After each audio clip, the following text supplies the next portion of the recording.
Joel's in the hospital. Joe? No, Joel. Joel who? Joel Green.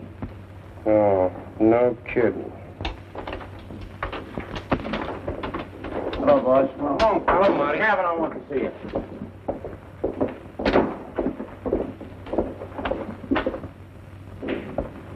What is it, Chief?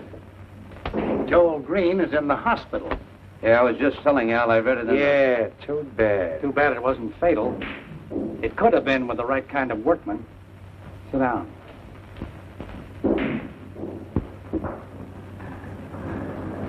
I've got to, I tell you. I've got the telephone. Mr. Green, you can't phone anyone. Doctor's orders. I must, I tell you, just once. Mr. Green, you're a very sick man. I promise to obey all your orders from now on if you'll just let me talk to Johnny Cave. I must, I tell you, it's urgent. Very well. Just this one call, but no more. Plug in the telephone for Mr. Green.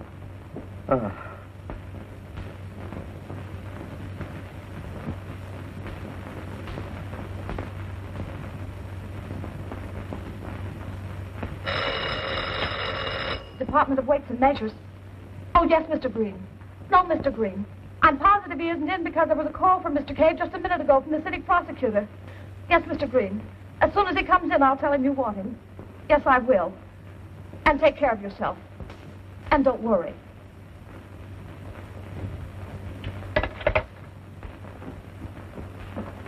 Hello? Have you located Mr. Cave?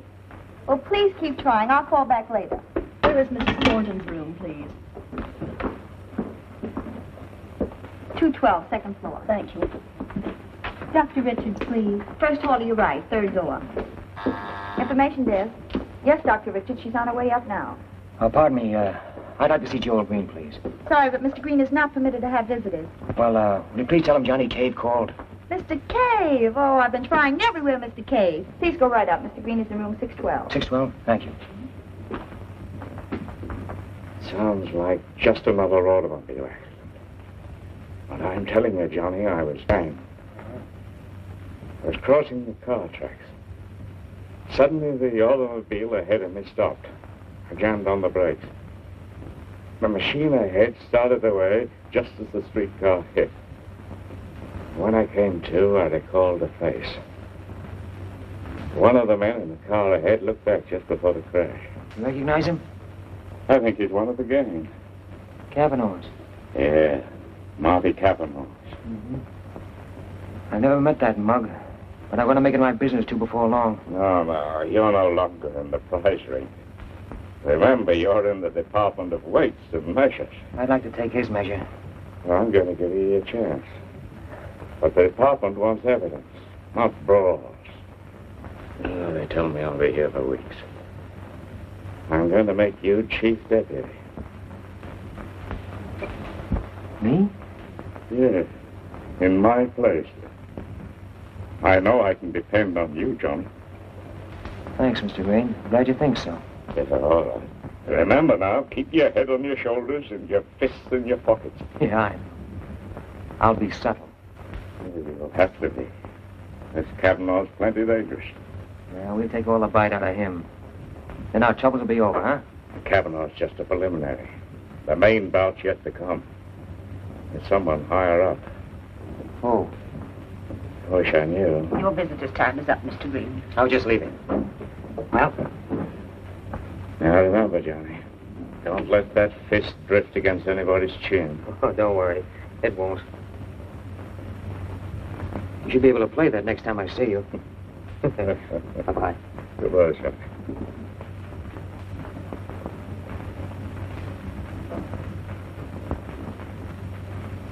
Hello? Janet? You got luncheon date, babe. When and with whom? Today, with the guy you're going to marry. Remember? Vaguely. Name, please. Oh, Johnny Cave. Well, of course. A great guy. He told me so himself. You wouldn't doubt him, would you? Same place, 12:30. And don't be late. What? Me late? Well, I like that, of all the nerve. What are you talking about? I'm usually the one that has to stand around waiting 20 minutes for you to show up. All right. But you heard me. Don't be late. No, I just heard that. Bell. Beim Morgen mit dem Gedauer und Bescheiden. Vielleicht gibt's ein Euro Rücklau. Red hot.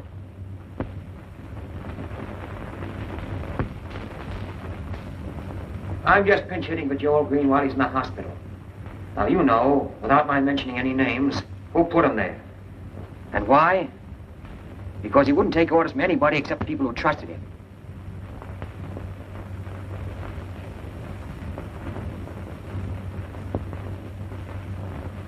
He knew what it meant to cheat the housewife. Of course, it doesn't sound like much, chiseling just a few ounces of meat on the pound or a few potatoes out of the sack. But understand this. 40% of the American income is spent on food. And if people are cheated out of only 5%, in 1 year, that adds up to more than the war debt. Now, it's a big job. A big racket we're fighting. People on the other side of the fence have a great deal at stake. And they're going to make it very tough for you. So if there are any of you who are a little bit afraid to tackle it, now's the time to walk. Thanks. That makes it unanimous. Now, here's a neat little gadget.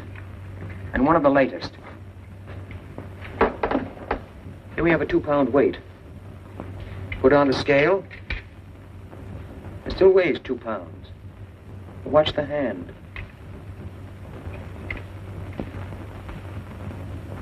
But very tough on the housewife. And you'd be surprised. The name of some of the stores this little profit booster to advantage. Very delicate point. Practically every time you make a pinch, you're going to be offered a bribe. Now, some deputies have taken bribes.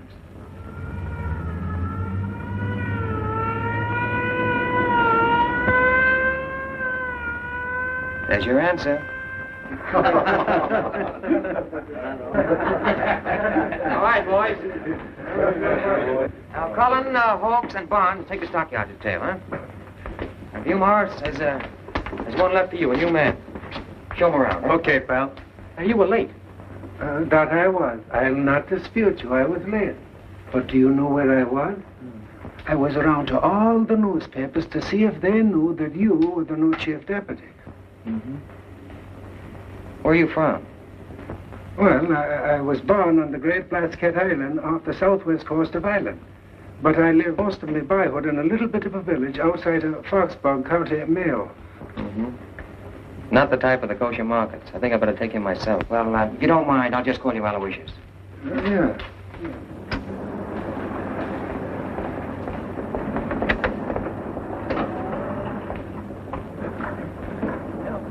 Yeah, this is it. I've got a lot of complaints about this one.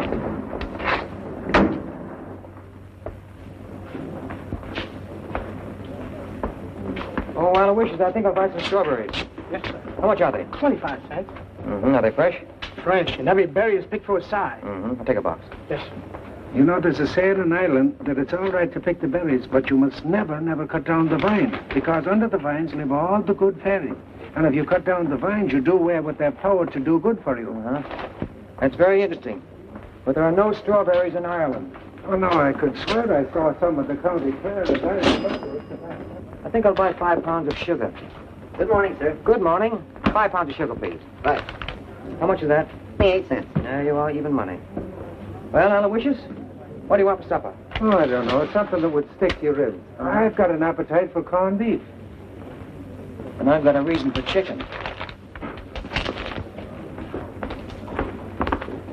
How about a nice stewing chicken, about 6 pounds? Okay.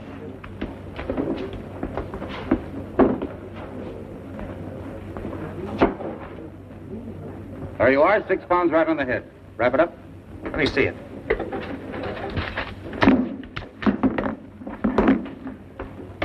A lump of lead. The hen just laid it. Here, hold that. Say, what's the idea? You get... Oh, Miss Reedy, Miss Reedy! Mm-hmm. Very cute. Balls in the sawdust make no noise at all. Not bad, not bad. What is it? What is it? Lead poisoning. Well, how do you suppose those got there? I think your guess is as good as mine. Let me have that sugar.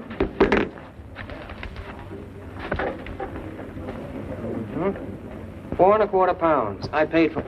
Well, I can't understand that. We're going to do our best to help you. Strawberries.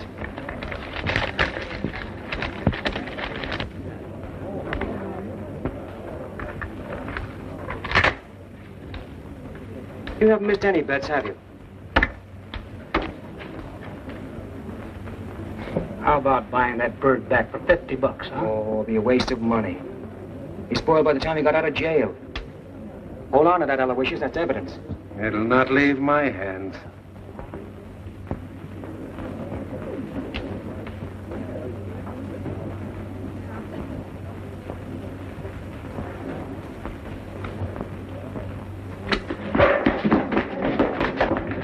Give me that chicken. I'm not fooling now. No, give me that. You hit me. Give me that. Oh, you will, will you? Oh, you will. Huh?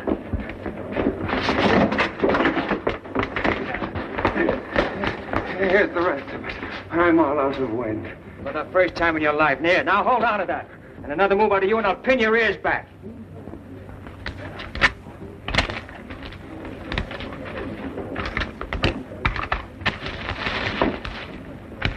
Come on.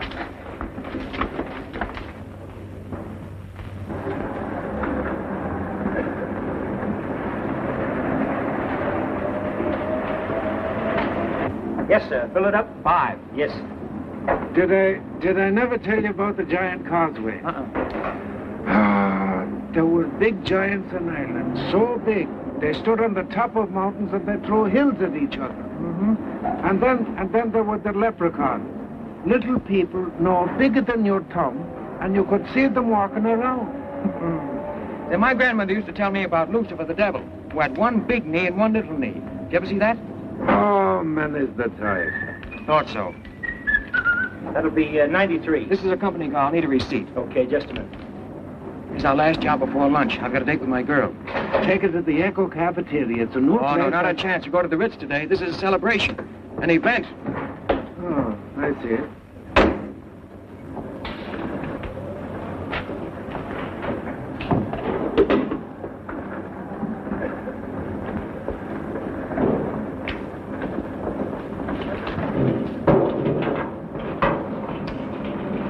How much did you have in there? Not a drop. The car's tank is divided inside. One to run on, and the other to measure 5 gallons. Oh.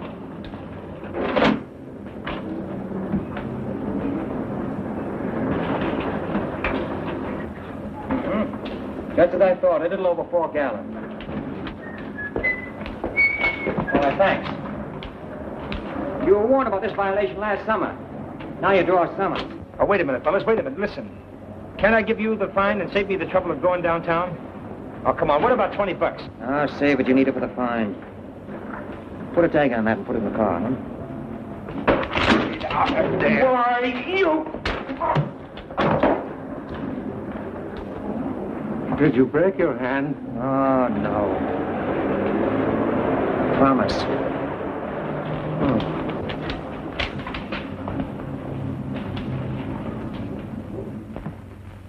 Janet, make out a check for $1,000 to the Midnight Mission. Mail it right away. Thanks again, Mr. Cagney. Well, not at all. My pleasure. Goodbye, Mr. Marvin. Oh, Mr. Canning, would it be all right if I attended this after lunch? I have a date with my boyfriend. Of course. Oh. Run along. The check can wait. Thank you, sir.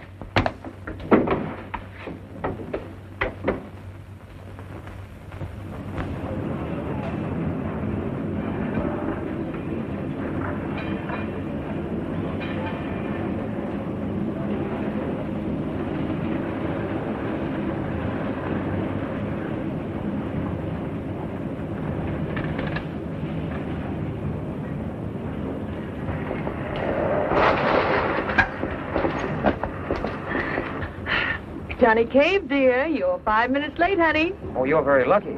I've kept others waiting for days. Well, anytime you want to go back to those others. Perfectly all right with me.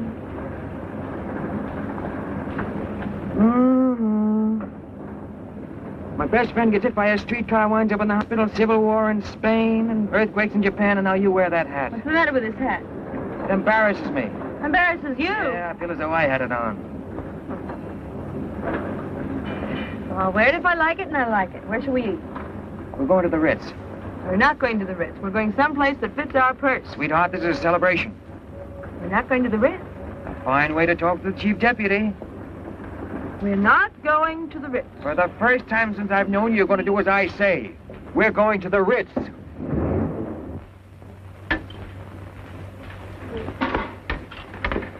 Spinach? Some beans.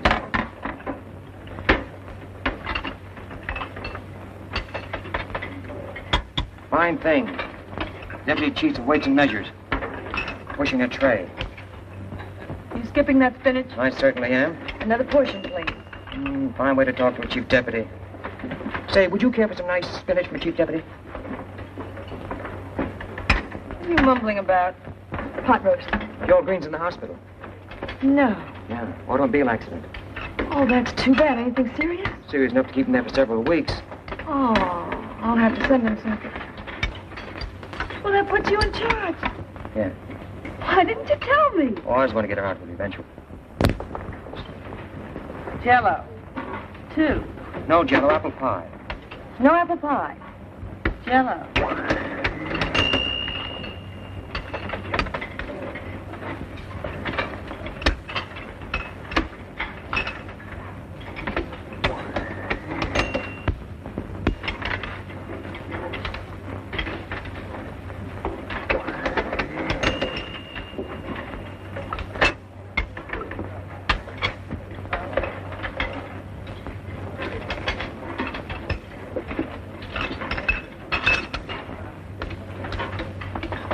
I was going to have lunch at the Ritz, but it's so much more sociable here. Yes, it's very sociable. I put your money in the bank yesterday. Yeah? Uh-huh. I've got a surprise. I picked out the wedding ring. Just a plain gold band, but lovely. I've got my eye on a swell little sparkler. It'll set us back on Yes, just the bedroom set and all the kitchen furnishings. No, we can't afford it, Johnny. I'll wait.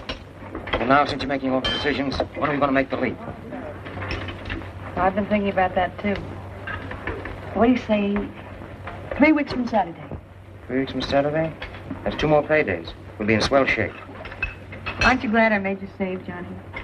Now we have enough to furnish a cozy little apartment on the installment plan, but it's just as good as... Installment plan? It's a racket. With you, everything's a racket. Everybody's a burglar, everybody's a crook. You don't believe in philanthropy. You don't believe in public spiritedness. You don't even believe in men like Mr. Canning. All I know about Mr. Canning is he's your boss. Oh, Johnny, you're hopeless. What would you do if I said Joel Green was a dishonest man? You say you were cockeyed. Mm-hmm. He's honest as the day is long. Well, that's just the way I feel about Mr. Canning. And I should know. I've been with him many years. I was with the firm years before he made me his private secretary. All right.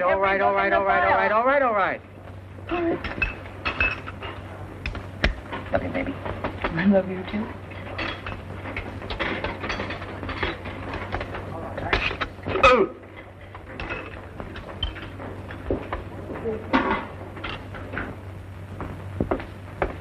Oh, Mr. Haley.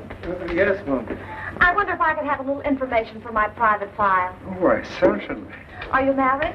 Well, yes. Any children? Oh, how silly. Yes. I mean, do you want my number? I've got your number. You've got my...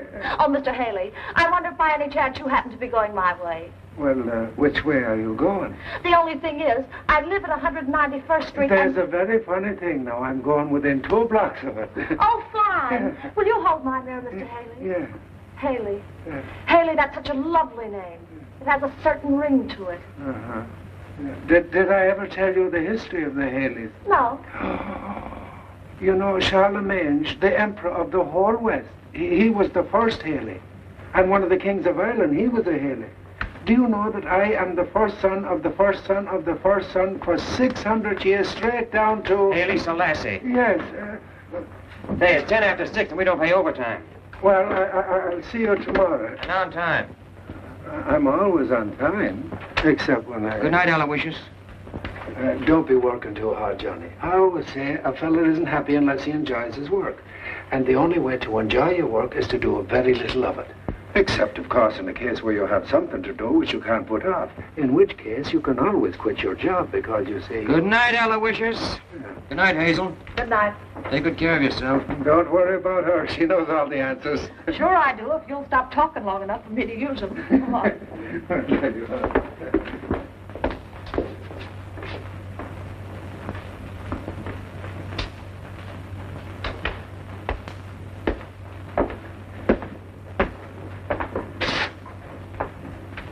You're Johnny Cave, aren't you? Yeah.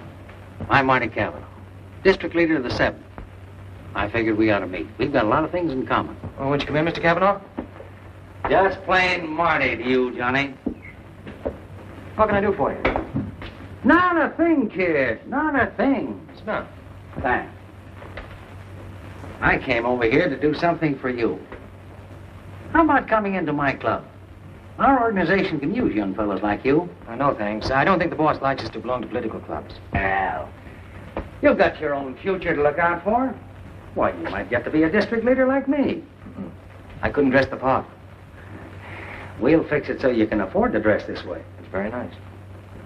Cave, a friend of mine spoke to me about you. He thinks very highly of your ability. Well, that's fine. Sit down. He asked me very particularly to do something for you.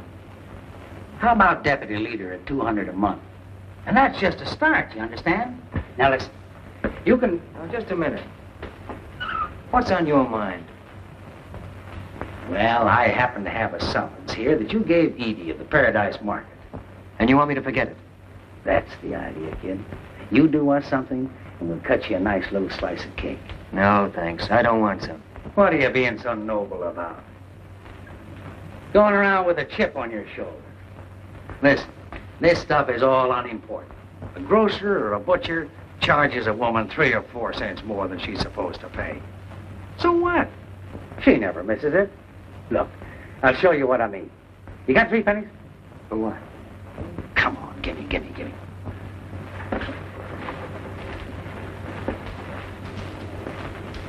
Yeah? 3 pennies. Now, just to prove that they don't mean a thing.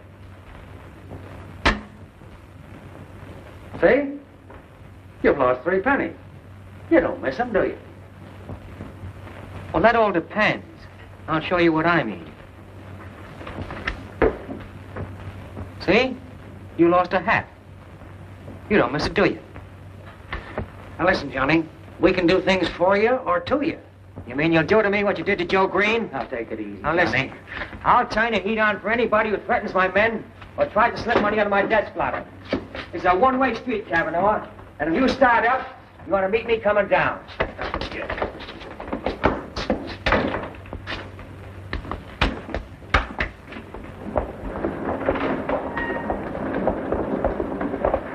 Let him have it, boys. He wouldn't listen to reason.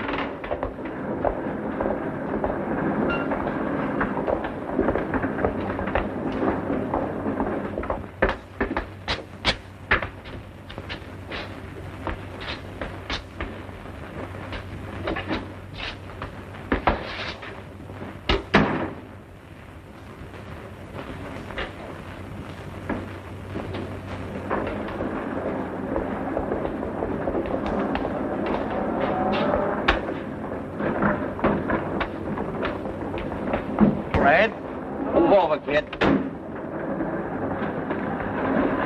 Well, where do you think you're going? We're going your way. No, we ain't. He's going our way. That's right.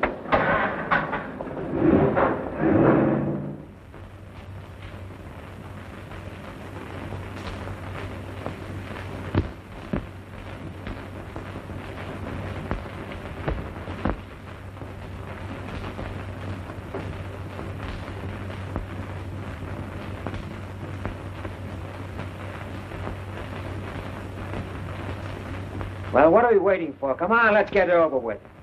We just sit here and think. Try thinking, Red.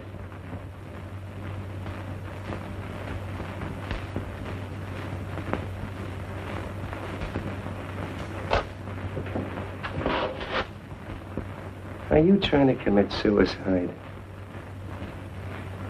You don't mind if I stretch, do you?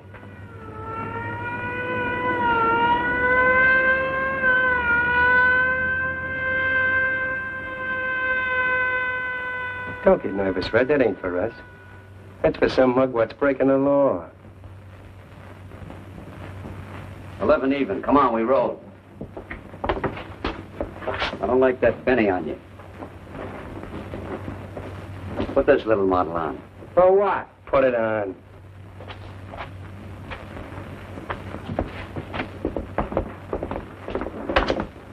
Who told you guys to do all this? A little boydie kid, the voice black boy of the spring. Get in there.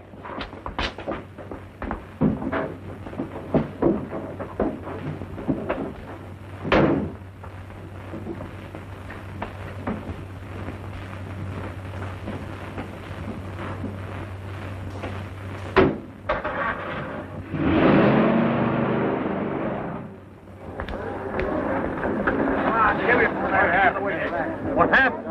Just a drunk. Why, your nose ought to tell you that. Don't you see the liquor splashed all over him? Why, he's been drunk. Well, he's been driving. Sure he I'll is. call the ambulance. You ain't hurt half as bad as I hoped you were. Oh, boy, the bad guys. Oh. Guy with red hair, wearing a plaid overcoat, pulls a hole up, and it's news to you, huh? Yeah, and a gun is found in your pocket. Come on, say something. What do you want me to say? I'm telling you I was framed. They poured liquor all over my clothes, hit me over the head, and left me lying in the gutter. You said that 14 times. And I'll say it 14 more. Ah, we're getting nowhere fast. Bring in the complainant.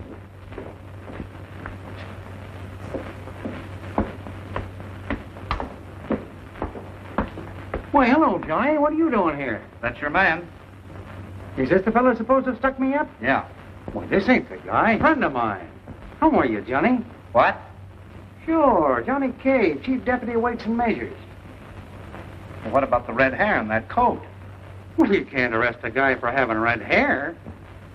Besides, that isn't the coat. The one the stick-up wore was an entirely different color. How about this gun? Well, Cave's got a permit, ain't you, Johnny? You ought to quit wearing that coat, Johnny.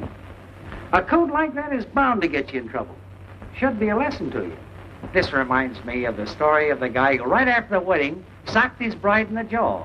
Then he says to her, "That's for nothing. Now be careful."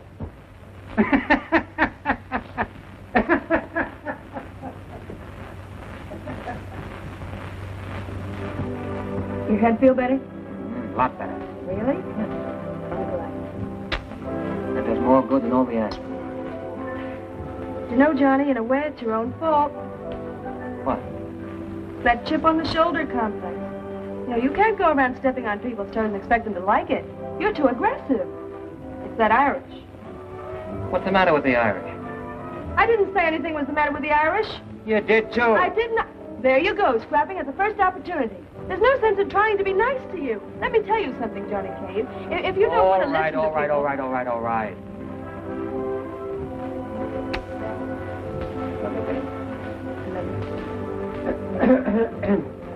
May I call your attention to this charming love scene? Look, darling. I've got to be at the mayor's office in about 5 minutes. Pick out anything you like. But be sure to get me something I can put my feet on. Bye. What have you got for feet? A footstool.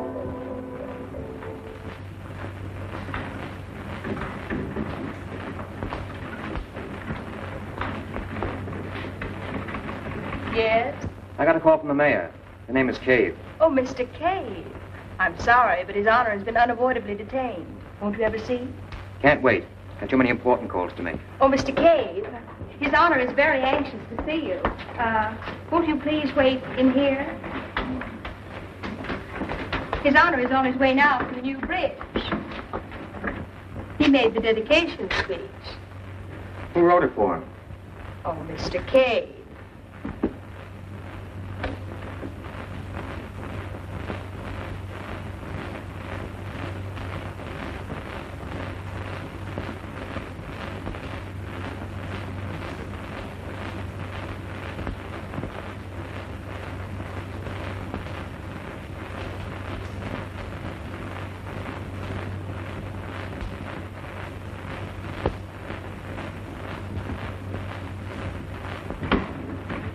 Good afternoon, Your Honor. Good afternoon, girl. Thank you. Thanks. Mr. Cave is waiting for you. Oh, fine. Don't let anyone disturb me, Helen.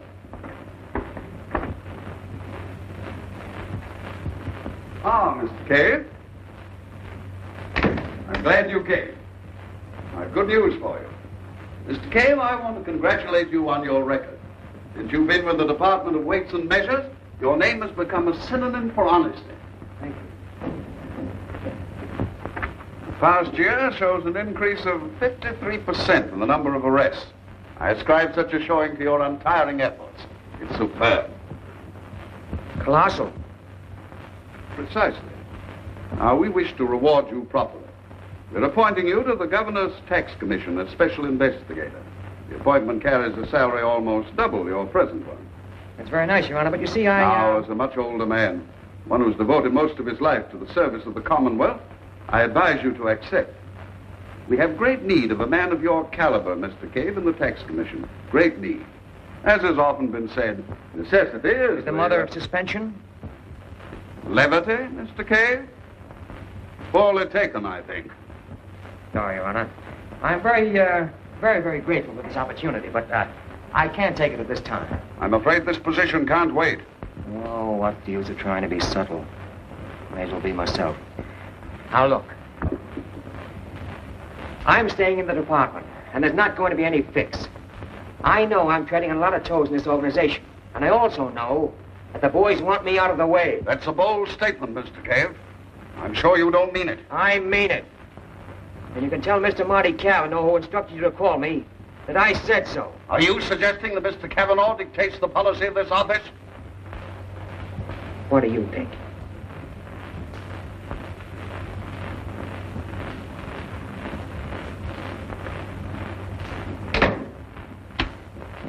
Get Abel Canning on the phone.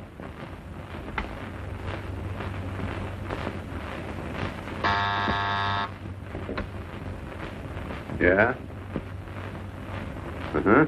An arrogant, swell-headed troublemaker. Definitely dangerous. Must be stopped. Never mind. We'll find a way. How about 18 holes in the morning? Right.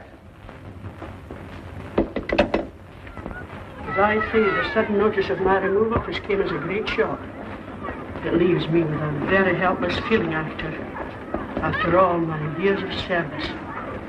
Oh, I'm afraid you objected a bit too strenuously, Mrs. Ogilvy. Mr. Cave, we were being cheated. And for a long time, the deliveries were always far short of what we were compelled to sign for. I've got everything covered as far as pictures are concerned. And here's a list of every bit of groceries that come off at the truck.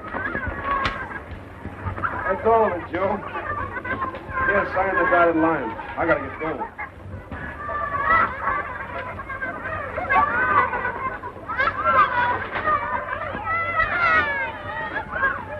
Hey, where do you get that stuff? Keep your shirt on. I want to see if your boss can count up to 10.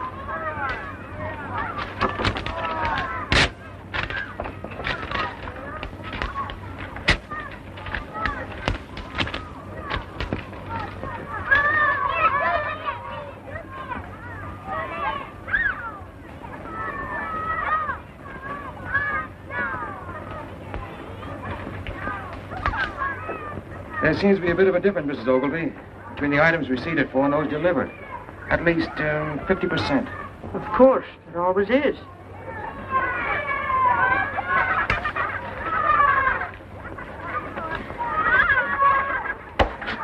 Wait a minute. I want you to sign this. Not me, Snooper. You want to get my job? You sign, I'll give you a chance to think it over in a cage. Yeah, actually, that goes for you, too. Don't sign with an X.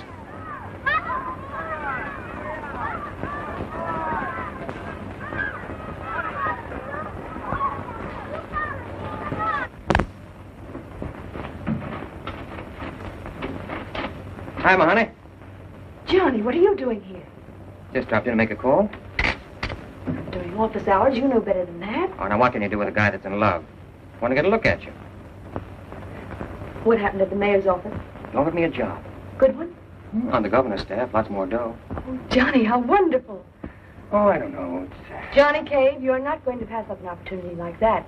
Sounds like your real chance. Think what it means to you to what? Goodbye, Mr. Canning. Red Cave, you old palooka! I ain't put a lamp on you since we fought those 15 rounds in Jersey City. Glad to see you, Pete.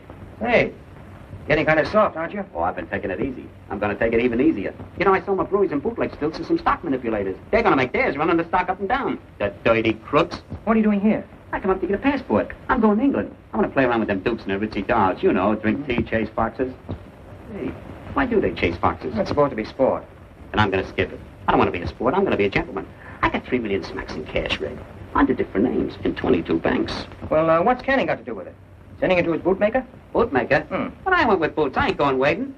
Oh, well, you came up to get a passport. Yeah, Canning fixed it for me. Nice. Nice, for $5,000. He really ought to have done it for nothing. Listen, Red. In the last 5 years, I've paid Canning and his mom $1 million fixed money. I ain't squawking. You understand? I want a protection. They give it to me. Hey, but I didn't know that Canning took that kind of dough. Nobody ever caught him at it. Nah, nobody's going to trip him up, Red. But you never can tell, Pete. There's always that unnoticed banana for you. Not him, Red. What are you doing up here? Love. Canning's secretary's my girl. We're going to get married. Well, congratulations, you lucky stiff. Thanks. Oh, Janet, I want you to meet a friend of mine. This is Pete Riley. Used to be in the leather business. How do you do? I used to give Red samples. I'm pleased to meet you. Got the finest guy in shoes. I think so. Say, I'm throwing a big party tonight at the Quillian. I got a whole floor there and a cage full of butlers. I want you both to come. Oh, it's going to be a swell blowout. With all the fancy trimmings. I'm going to make a speech, too. I wouldn't miss that. What do you say, darling?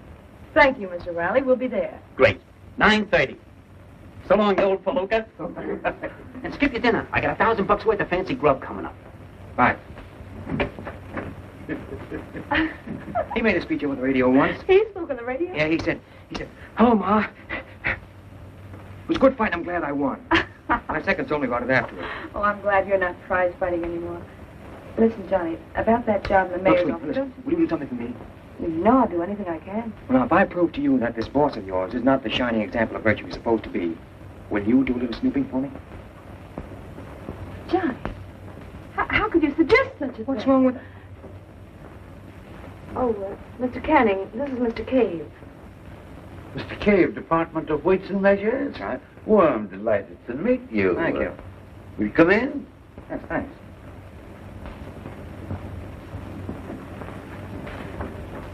I don't want to hold you up, Mr. Canning, if you're going someplace. Not at all. Glad to have a chat with you. Sit down.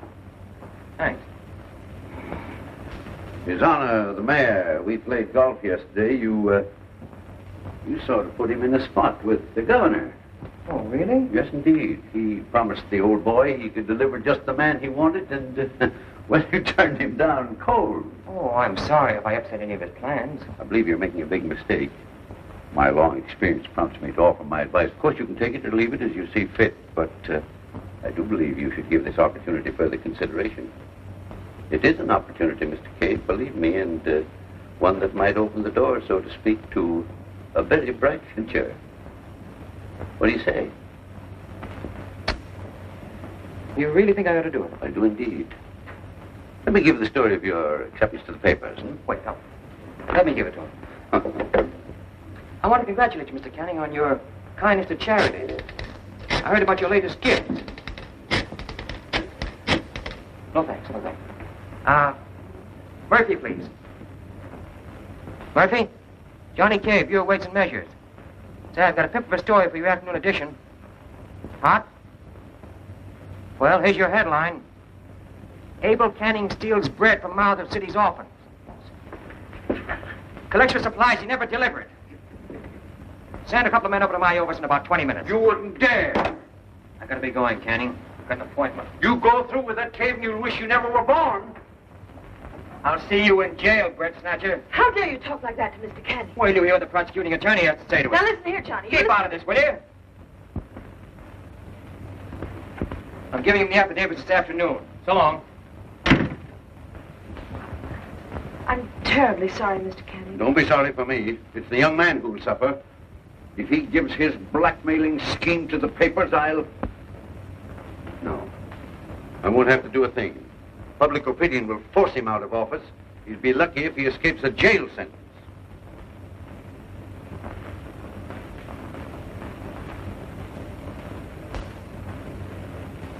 Johnny, you're wrong, I tell you. You don't know Mr. Canning like I do. He's a fine man. Well, he's done everything for me. Put me through business college, gave me this job. Well, he's been like a father to me.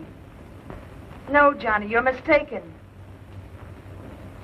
Well, don't do anything I can't forgive you for. You won't have to forgive me for anything, baby. I know what I'm doing. I've got...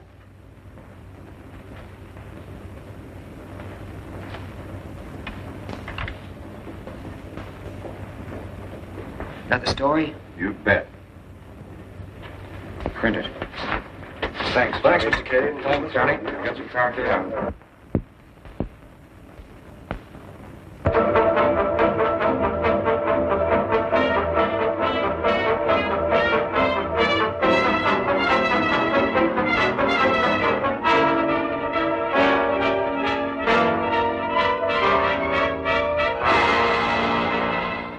Weights and measures? City Prosecutor's Office speaking. Ask Johnny Cave to send down all the papers on the Canning case right away. Just a moment, please. Mr. Cave, the prosecutor's office wants the evidence on the Canning case. Shall I take the papers down? Tell him I'll bring them down myself in a couple of minutes. Mr. Cave says he'll bring them down himself in about 2 minutes. Thank you.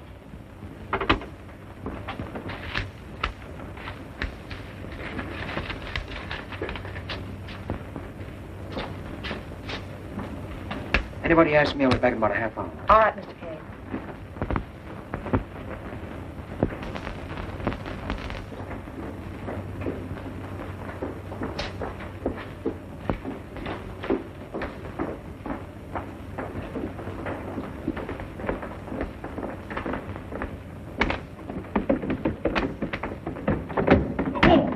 What happened, buddy? I twist my stem. Give me a hand, will you? Let me get the other side. Yeah.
Hello?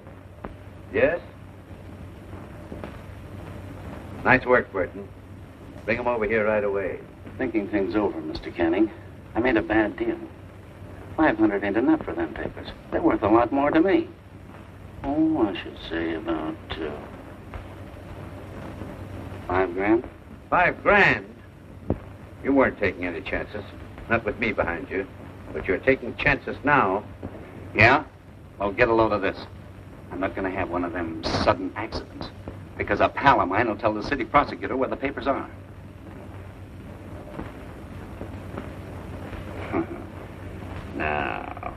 No, it doesn't interest me, Mr. Canning. It's 5 grand or I'll peddle them papers someplace else. Find anything yet, Pat? I gave you all the description I could. Well, it all happened so quickly. I was not completely dizzy. Still dizzy. Well, you do whatever you think best. As far as I'm concerned, you're the police department. Well, you keep digging through those pictures, and I'll be down in a little while. Yeah. Thanks. Bye.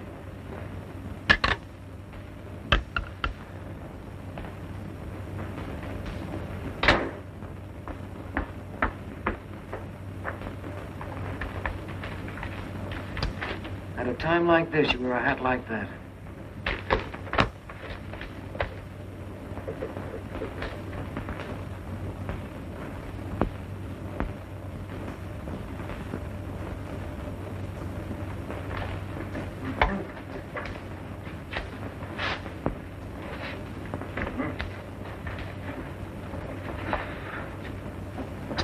It's worse than that, Johnny. What's this? Your bank book. All your savings are there. That's your department. Not anymore. Oh, now, darling, you don't mean... I mean, we're through. Finished. Sweet, listen, you've got to let me Tell tell it to the papers. I listened to enough. It's no use, Johnny. You've hurt me. I begged you not to do it. But you wouldn't listen. You never listen. You're arrogant. You're stubborn. We could never be happy together. I love you, but I'm going to get over it. And you... And... Well, so... I don't ever want to see you again.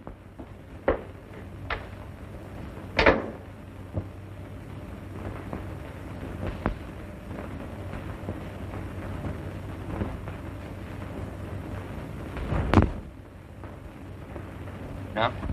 How about this guy? No. Well, here's a big baby. There's the guy, Pat. Built like a boxcar. Joe Burton, alias Belden, alias Bilkowitz, ex-wrestler, 4 convictions. That may be the answer to an orphan's prayer. Get this guy for me, will you, Pat? How long will it take? Oh, I gotta get Charlie, Joe, a couple of pigeons, a car. Take all of 20 minutes. Charlie, listen. You haven't got a thing on me, Hanlon, and you know it. You got a lot of crust pinching me and breaking the law. I could have you busted for this. Huh? Took quite a pull, eh, Joe? Yeah, in a way. Let me use that phone and I'll get sprung out of this trap in 5 minutes. Plenty of time. Telephone girls will be on all night. You don't remember strong-arming this fellow this afternoon and stealing his papers. I never monkey with kids. Take it easy, Johnny. He'll talk or we'll keep him here till Christmas. 6 tickets for Marty Cavanaugh's political jamboree in the moonlight. Marty a friend of yours? Yeah, in a way. What about it? Nothing. Mike, take him downstairs a while. He's tired. He needs a little rest. You can't do this to me, Hanlon. I tell you, I've got an important date. No? Mike, on the way down, tell Mr. Burton the story of the lifer that wanted to know what time it was. Go on. Well, you see how much singing that canary did? Yeah, so I noticed. Well, anyway, we've got his apartment address. I'd like to give it a quick frisk. No, I was coming to that. Now, this is the only key here. Look at that. His mother must have given him that to tease on. Well, thanks, Pat. Take it easy now, Johnny, and be sure to examine the drain pipes under the sink. They can't fool me. I'll even look under his pillow. Good luck.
And there aren't going to be any ifs or buts about it. I want Joe Burton released at once.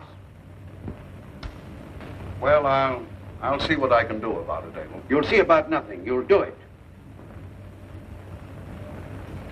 Okay. Margie, get me Captain Hamlin on the phone, will you? Haven't got anything on him anyway. And let Burton go. Orders from the boss. Oh, that's all right. I didn't want Burton. I want those papers. Think Burton still has them? Well, certainly. That's where they got him out of here. That's right. I'd like to give that mug another working over for the way he bawled me out for delaying it. Said he hardly had time to get his map scraped and massaged. He's going to that big blowout Pete Riley's giving tonight. Burton is going to Riley's party? Says he has an invite. So have I. I've just got time enough to get my glad bags on myself. I'm Burton again. Look out, Johnny. Burton's tough. I found that out.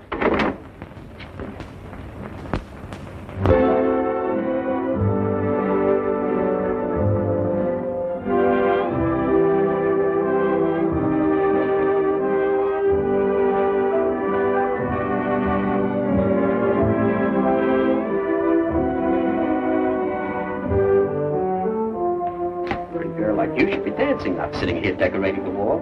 Thank you. I'm waiting for Mr. Parker. He'll be back any minute. Won't you sit down? Thank you. Say, what's this runaround you're giving my pal? Mr. Riley, I'm not giving anyone a runaround. I'm just sitting here minding my own business. I get it. You want me to mind mine. But this is my party, and I want everybody to be happy, especially you and Johnny. Well, if you don't mind, I'd rather not discuss it. Besides, I don't think you'd understand. It's my guess that maybe you don't understand Johnny. Don't you read the papers? This guy's in a jam. See all that beef on the hoof? It was in the heart of the jungle, with a hippopotamus on this side, a leopard on the other. At me heels was a tiger, and right in front of me was a roaring lion. Well, I was in a pretty bad way. Well, what happened? What happened? I was killed.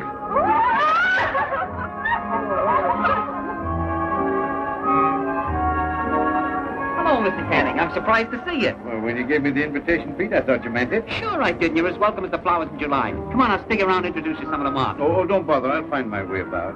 Okay, find yourself a spot to dance with. I'll see you later. And if you want a drink, flag a butler. All right.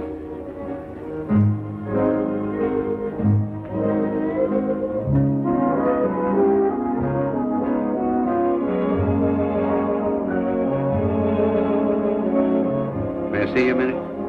Yeah, sure. That's my banker, honey. Go powder your nose, will you? I'll be right back. Whoops. If it hurt you? No, that's all right. Wait till I see if my dress... Everything all right? Yeah. Nothing to it? Nope. Hello, Mr. Canning. Janet.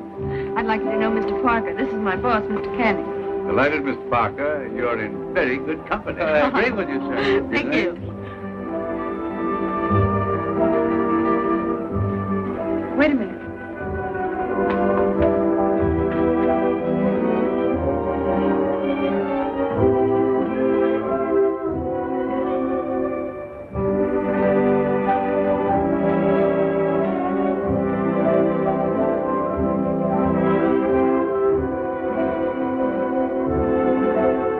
Say, what happened to that big mug with a bit of blonde fluff? You don't mean that guy that's been marching up and down my heels all evening, do you? Yeah. Seen him? No, not lately.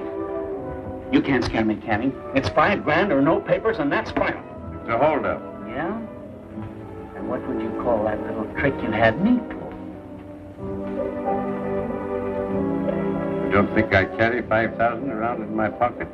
All right. I'll take a check made out to cash for the key to my apartment. That'll make it a legitimate business deal. Not that it makes any difference to me.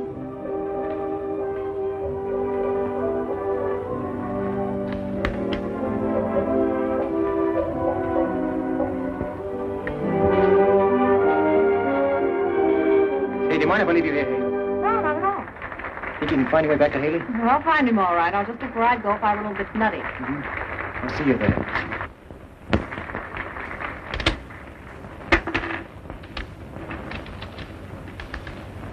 Better let me go out first.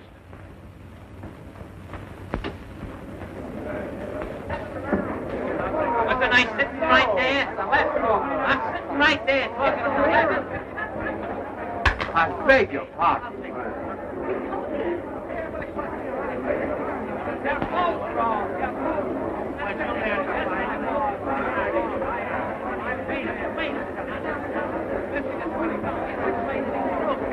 I'll take you.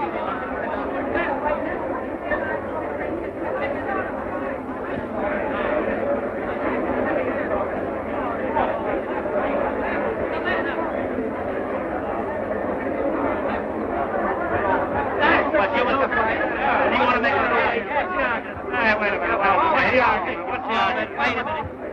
Will you show me that? The whole pack of you're wrong. I had a ringside seat and I saw every blow. Now, Tony threw a wide right. Dempsey stepped in with a left to the stomach. I beat Johnny Cage the same way in Jersey City that time. Look, I'll show you in slow motion. Now, bring up your right. Still telegraphing, eh, Pete? Oh, yeah, Johnny, I was telling him about the time I slapped you down in Jersey City. You know, you should have beat me that night. I was an old man then, but I was too smart for you. Well, tell me what happened. I never did find out. Well, you threw a wide right. I led with a left to the stomach. Oh, no, I led with the left. Oh, you threw a right, Johnny. No, Pete, I led with the left. It was a right. Now, look, I'll show you. Look. I led with the left, and you brought in a left, and I threw a right hand and missed. Get back. Will you give me some air? Get this guy some water, will you, Pete?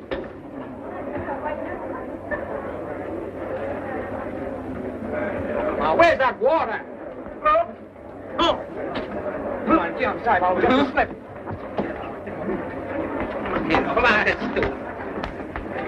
Quick, Dave, a shot of scotch. One for me, too. That's right, Pete. You take care of it, will you? I'll explain to him how it happened. I'll see you later. Hold on, man. Take it easy. Hold on.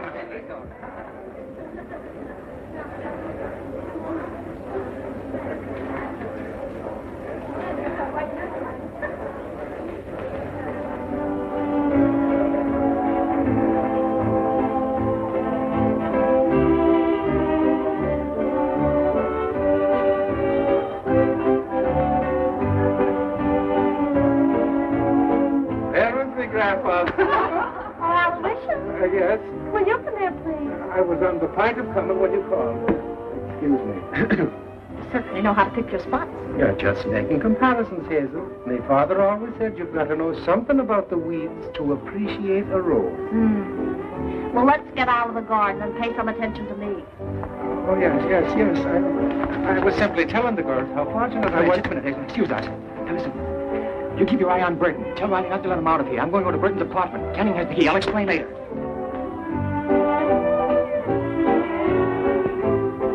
Excuse me. Well, surely. I beg your pardon. You're a friend of Johnny Cade's, aren't you? I'm proud of it. Aren't you the girl he's going to marry? Well, I hope so. Well, with your vote and Johnny's and mine, you might be elected. Has he gone home? No, he's gone out looking for a bit of trouble. He has a date with Mr. Canning at Mr. Burton's apartment. Which reminds me, I have a date with Mr. Burton. Excuse me. I've been robbed. Why, you're crazy. Take it easy. Come on, let me out of here. I've been robbed. I tell you, let me out of here.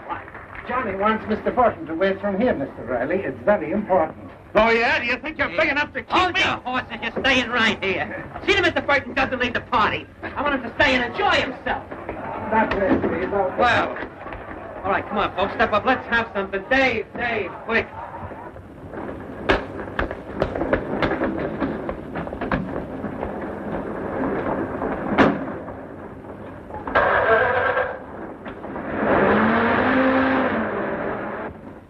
Hello, police headquarters. And let me speak to Mr. Hanlon, please. Oh, well, Captain Hanlon, then. Just say a friend of Johnny Cade's.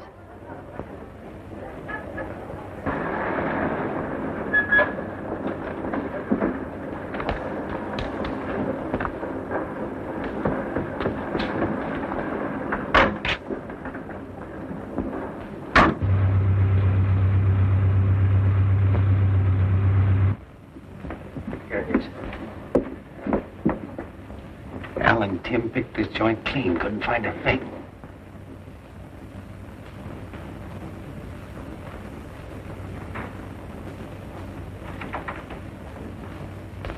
That must be the closet.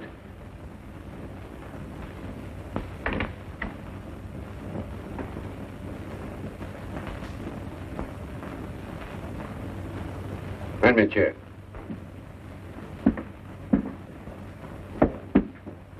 Keep your eye on the door.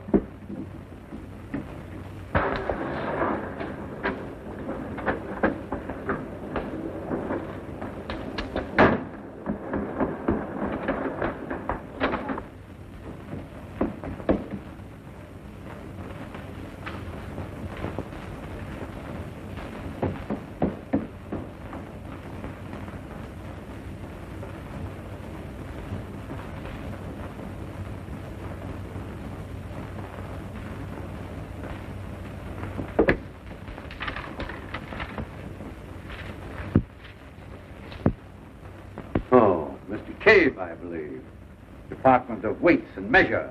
Yeah, chief deputy. Wouldn't it be just too bad if you were found here stiff and cold, shot while committing burglary? You haven't got nerve enough to use that rod on me, Kavanaugh. Funny, I thought I had. Take care of him till after I get rid of these.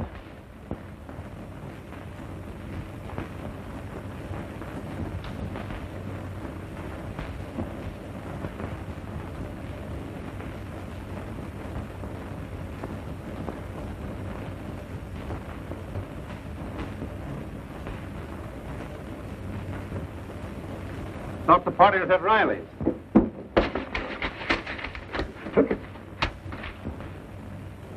Oh, Marty.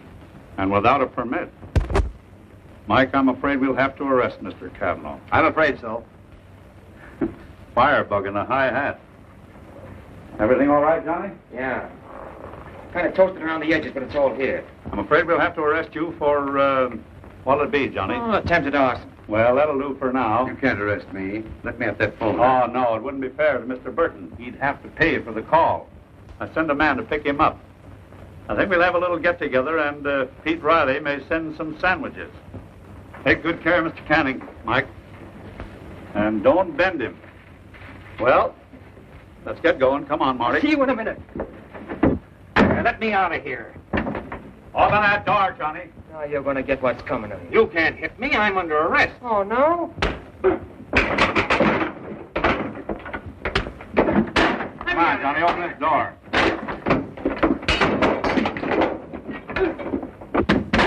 Open this door. You can't beat up my prisoner.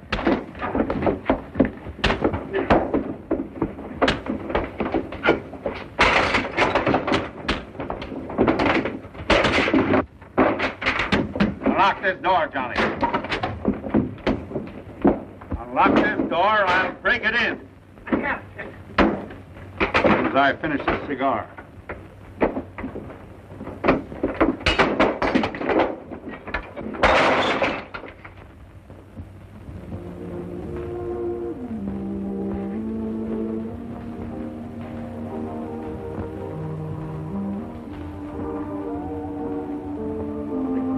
Johnny, you didn't use the money we'd saved. No, of course not. Yeah. See for yourself. It's all intact.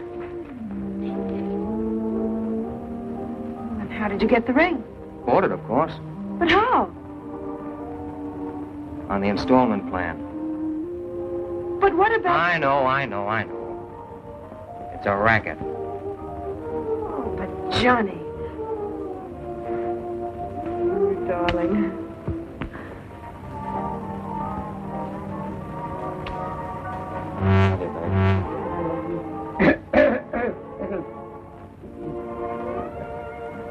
May I call your attention to this charming love scene?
But, gentlemen, I know nothing about this article being printed. I was out of town. Then let me read what is printed here in your paper. If Japan wants to control China, we must first crush the United States.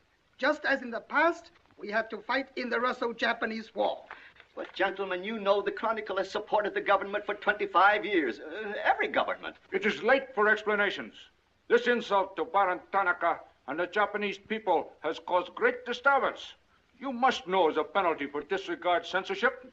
If my managing editor has violated any of the regulations, I'll fire him. Nick! Nick Condon! Somebody dig up Nick Condon! He's out. Something important. Said he wasn't to be disturbed. I don't care if he's interviewing the Emperor. Get him here right away.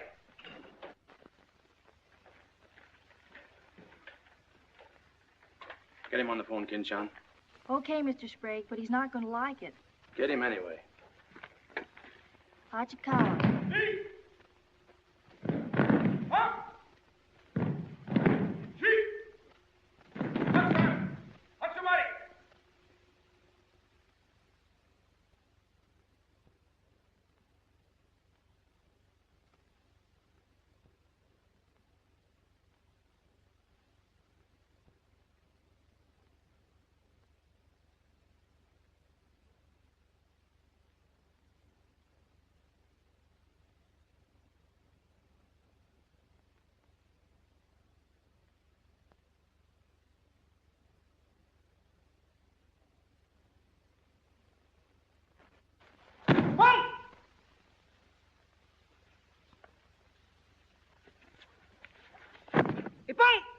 Action.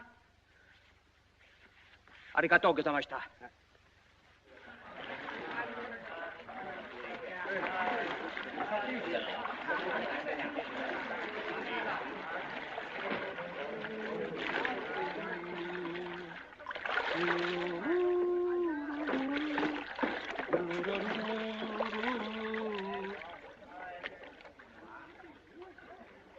Hello, Oshma. What's on your mind? Nick, There's a matter to discuss, if you please.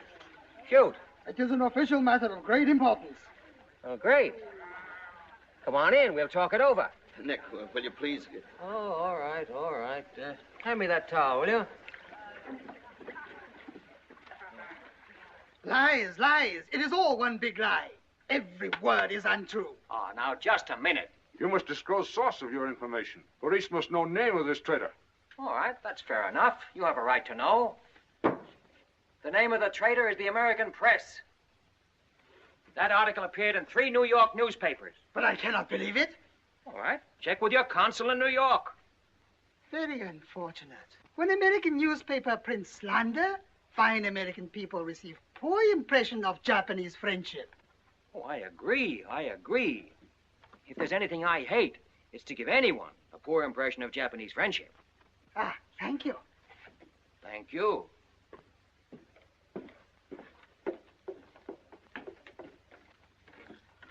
You can't do this to me, Nick. My blood pressure won't stand it. Supposing they shut me down. Now, look, when I came here 2 years ago and took over this rag, it was on one condition, that I run it. I know, Nick, but you can't... Your circulation has doubled, advertising has gone up 500%, and you're making more money than you ever made in your life. You're not doing so badly yourself. You're making 5 times the money you made at Shanghai. You tired of the deal? Oh, now don't think I don't appreciate what you did for the Chronicle, but printing things like that is... That's what newspapers are for. That's what people buy. Not just Japanese propaganda handouts. But this was just a rumor. Yes, and thousands of American businessmen have a right to know about rumors like that. I know, but Nick, lots of Japs read English, too. Yeah. There was more to that than just a rumor. To bring those 2 birds here about it, I'll have Ollie Miller look into it. Look into it? We've got to get out of it. You're going to write the retraction. I'll write a retraction when they prove the story is false. Nick, are you sure that piece was in the New York papers? The Japs would have caught it on the wires and censored it. New Yorkers read it yesterday. Yesterday? Then how could you have read it? Read it? I wrote it. Nick, for the love of Mike. Hi, Nick. Thought you'd be in jail by this time. Somebody's gonna have to slit your throat to save his face. Aren't you a little bit early with that stuff? No. It just seems early. I hear the police have collected all the chronicles from the newsstands. Well, I hope you boys got your copies. You're welcome to cable any part of it you want. No, thanks. I want to stay in Tokyo. I just signed a new lease. Anybody here seen Ollie Miller? No, not yet. When Ollie Miller is not at this bar, he must be sick. See you later. Sure.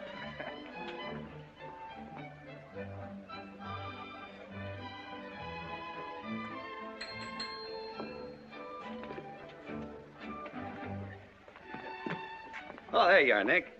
Meet Joe Cassell, just pulled in from Shanghai. Hello. Glad to know you. Sit down. Yeah. Have a drink? Scotch and soda. Me Come too. on, son. 3 scotch and sodas. Joe Cassell. Covered the criminal courts for the old telly in New York, then went to Russia, and then Peking, and worked for the American Press Association for a while. And I lost track. There's fame for you, Cass. No, that's a good memory. Want a job? Going home. I was up at the Foreign Office this morning. That story of yours had them buzzing like hornets. It was very amusing. Yeah, it breaks the monotony. Where'd you dig it up? Little here, little there. Of course, there's not a grain of truth in it. You know that. I don't know anything, do you? Quite a bit. Our Chinese cousins are trying desperately to shape public opinion against Japan. What for? To take attention off their own internal disorders. And believe me, disorder's a clean name for it. Having just spent 4 years there, I know. I lived there 6 years myself. 4 was enough for me. Not that I haven't a tremendous admiration for the Chinese people. I see. Some of my best friends are Chinese, huh? Well, at last.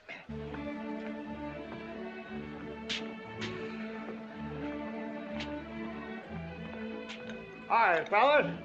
Hiya, Big Allen. Hey, Johnson, you get along that front page of Nick's this morning? Dynamite, huh? Hey, come on, how about a little drink? Set him up on me. You buying? As many as you can handle. I'll have a double scotch. I'll have a bourbon double. How about you, Big Allen? I'll have a little soda. You know what I want? But, Mr. Conlon, China throughout the centuries... Excuse, please. Mr. Miller is here. Oh, yes, sir. I'm quitting. What, again? Ever see these things before? Thank you. Keep it changed. 2 tickets for home on the first boat I could get, leaving tonight. And I got on my road. But where did you get the dough? No invention. Secret machines. Press buttons. Out comes 5s, 10s, 100s. Well, in that case, how about the 30 you owe me? A pleasure, a pleasure. And here's the 10 that you wouldn't loan me, stinker. Buy a round at rate. Excuse me, we'll continue this now next. Ollie just came in. I'll see you later. So long, Nick. Yes, sir, I'm quitting this godforsaken land. What's it got? Cherry blossoms, but no cherries. What kind of cherry trees are those? I'll probably settle down Connecticut and write a book. If I don't write a book, I'll... Hi, Nick, boy. If I've been looking for you all over. 220. A debt of long standing. Great honor to pay. He must have been trading in Shanghai silver. Johnson's just gonna buy a drink.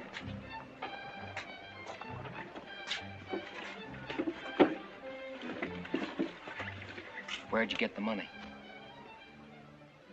I came into it. Come on, make sense. What's up? I might well take offense at the skepticism in your tone. But I prefer to be generous and remember you as my friend and former employer.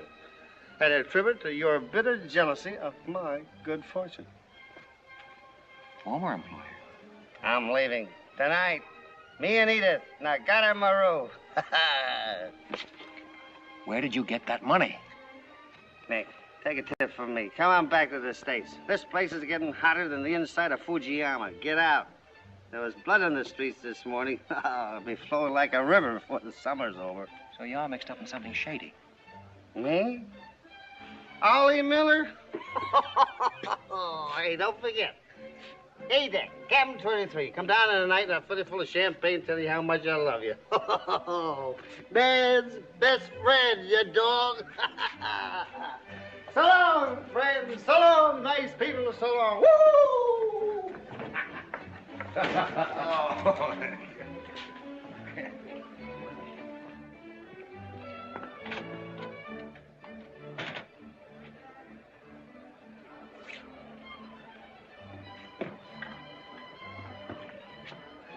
Mira wa komban nagaramaru de tachimasu.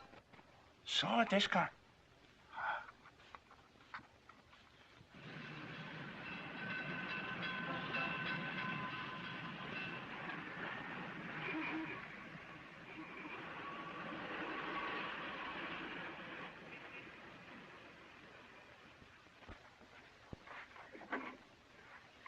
Amiko-san? Nick! Isn't it marvelous going home? I won't believe it till I'm seasick. Yeah, great stuff. Oh, este chodai, Amiko-san. You go all your packing, Edie. Yeah, I'll have to. Never been early in my life. What's it all about? Oh, Nick, you've gotten me. All of a sudden, everything's wonderful. Rags to riches. Well, how does Ollie explain it? Oh, like he does everything else. Excuse me, he dismisses it. Can you say anything? Oh, vague, very vague. Something about a contract for a book he's going to write. Big literary deal, advanced royalties, scads of money. Fine, fine.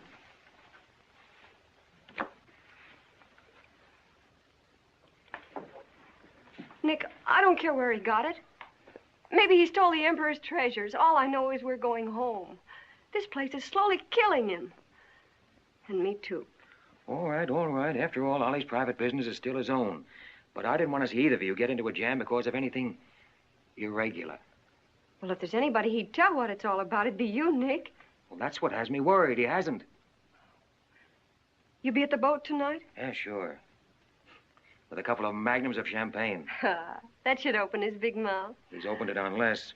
Yeah. All right, I'll see you there. Nick, in case I don't get a chance to tell you tonight, you're all we're going to miss of this place. I wish you were coming back with us. All right. See you at the boat, beautiful.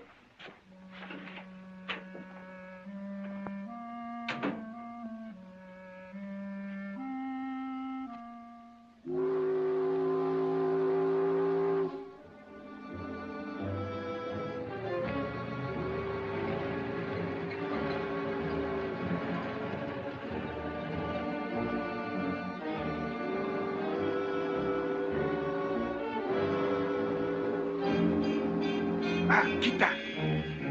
Good evening, Conan-san. You go to America? Oh, no. You're too anxious to get rid of me. You're just going to see a couple of friends of mine off on the boat. Your name, please? Name? Well, ask Sushi Carter here. He's been tailing me all day. I am Thought Control Officer. Please to answer questions. All right. I'll give you an answer. I'm thinking this is a new low in stupidity even for the Imperial Police. Now, I want to see Mr. and Mrs. Miller, stateroom 23. Any objections? Ah, yes. Mr. and Mrs. Miller? Not yet arrived. Well, I'll wait for them on deck. Sorry. Not permitted tonight. Excuse me, please. Armstrong. Come on, dear. Yes. Oi! Oi! Chatto! Hey! This way.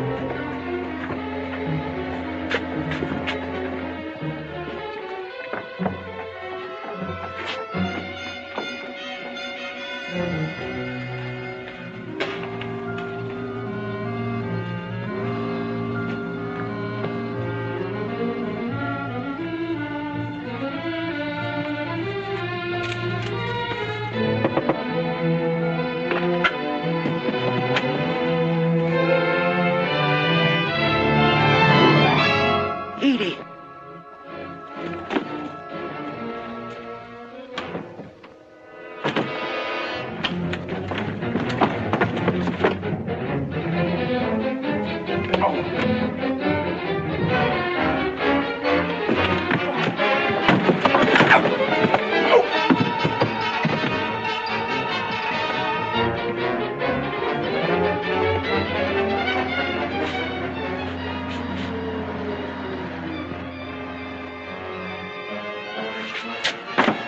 Too bad.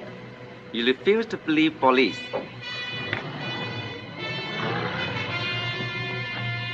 Now you know. Truth has been told. You saw for yourself. Friends have not yet arrived.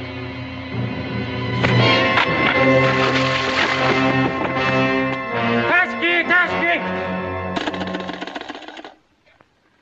Hello. Tokyo Chronicle, please. Charlie Sprague. Yeah. Chronicle office.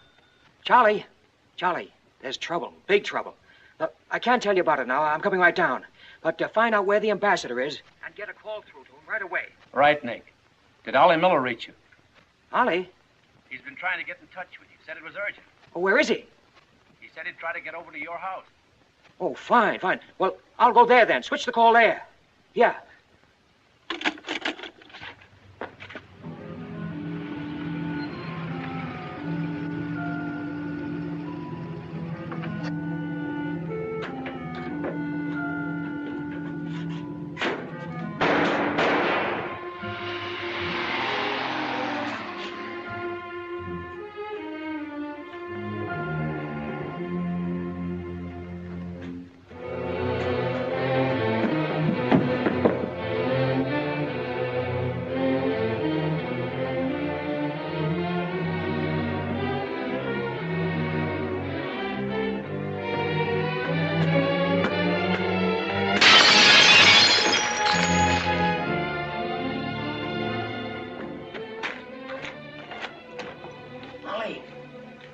Ollie! Nick. Easy. Easy.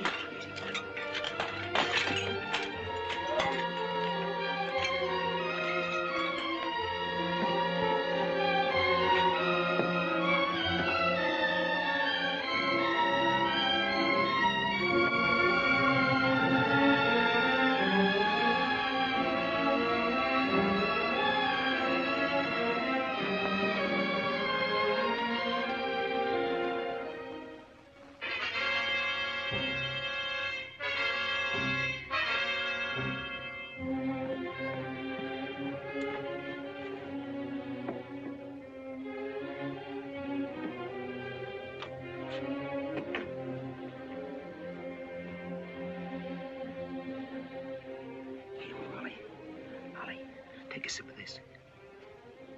Here you are. Easy.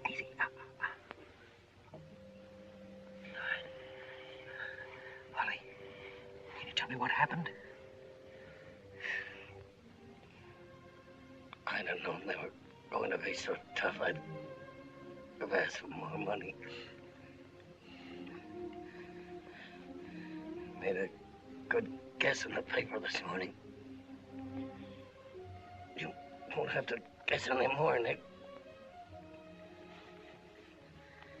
Tanaka planned.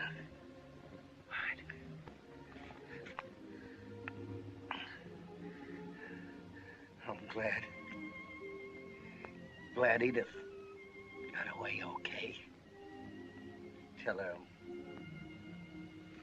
I'm sorry I missed the boat. Will you...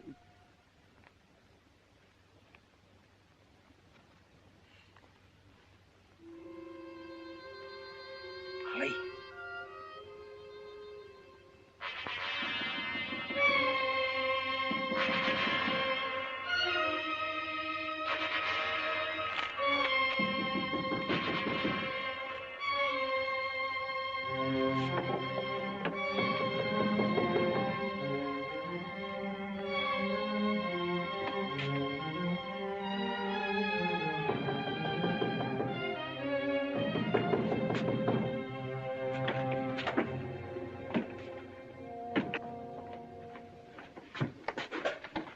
What is it?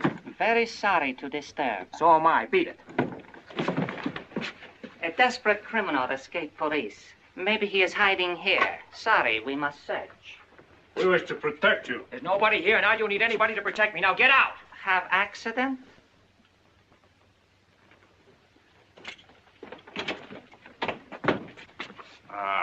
Here is criminal. Don't you mean victim?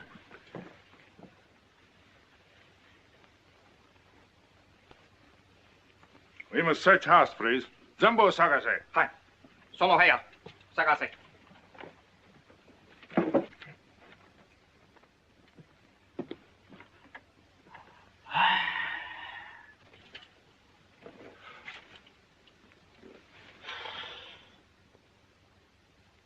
여관 5, 보고 오세요.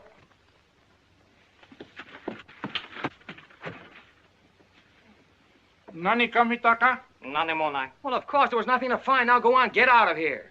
Yes, but you come with us. Make report. All right, all right. That's exactly what I ought to do. Now, if you'll just give me a chance to phone my office while... Not permitting telephone. Now, look here, Oshma, I'm getting awfully tired of this. Your Chief Yamada's a very good friend of mine. I don't want to have to turn you in. Come, please. All right.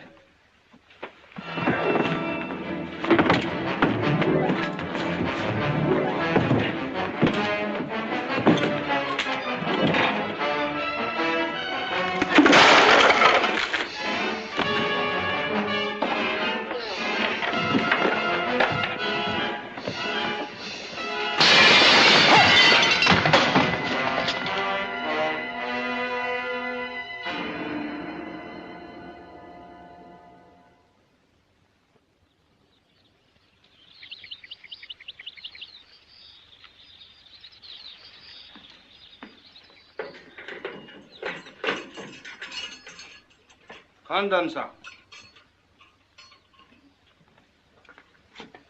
Tobacco, okare.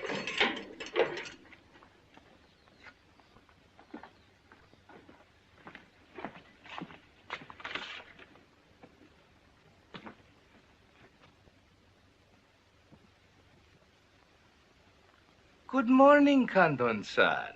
Did not expect to meet you here except as friend. Hey, use your phone. Hello. Hello, Tokyo Chronicle, please.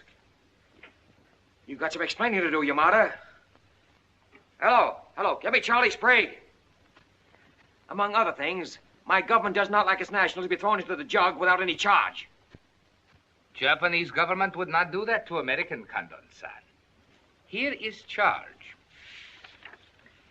Nicholas Condon, much esteemed editor Tokyo Chronicle, held private celebration in his own home. Gaiety intense and far-reaching, causing complaints from neighbors. Complaints ignored, forcing police to make polite request that gaiety subdue. Request ignored. Police enter home at 10:30 p.m. Find Nicholas Condon with 2 girls. 2, Condon-san? Mr. Condon very much under influence sake. Demand police leave. Police demand 2 girl leave. Condon attempt to throw police out. Condon overcome by drinks. Friendly police put him to bed in city jail to protect him. Hello, hello. Hello! You've cut me off. Give me the Tokyo Chronicle again, please. Because holding you in much esteem, man of great prestige, no longer angry with protective police, you are free to go. Thanks. Hello, Charlie. Oh, Nick, please. Go home and get a little sleep. You had us up all last night. We even woke the ambassador. I don't know how we're going to alibi it to him. The Japanese papers are full of what you did. Never mind that, never mind that. Look, I'm glad you got the ambassador. Get him again and tell him I've got to see him as soon as possible. And then get in your car and pick me up here. Yeah, and bring a camera. Sergeant Oshima, you know our good friend Kandon-san of Tokyo Chronicle? We have met many times. Great honor. It's not mutual. You killed 2 Americans last night, Oshima. One in the Nagatomaru and the other at my house. Oh, serious charge, Kandon-san. You have proof? Kandon-san and Sake have big fight last night. Sake win. I suppose you weren't at the harbor, and you weren't at my house. Last night we take families to view cherry blossoms in moonlight. Most pleasurable evening. Be better you forget bad dreams and go home to good sleep. Sayonara, Kandon-san. And if I may try big joke, I say, hope I am not to see you here too soon. Understand you have very strong judo. Perhaps you honor me with contest sometime. Certainly. Only I hope next time it'll be face to face.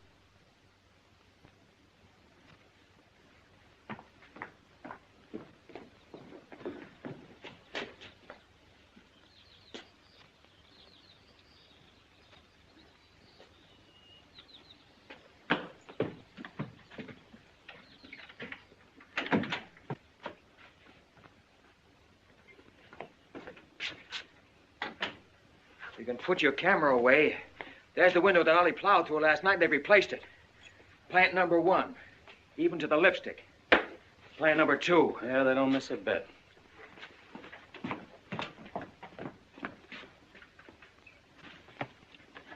They've even cleaned up the bloodstains. Yeah, very thorough.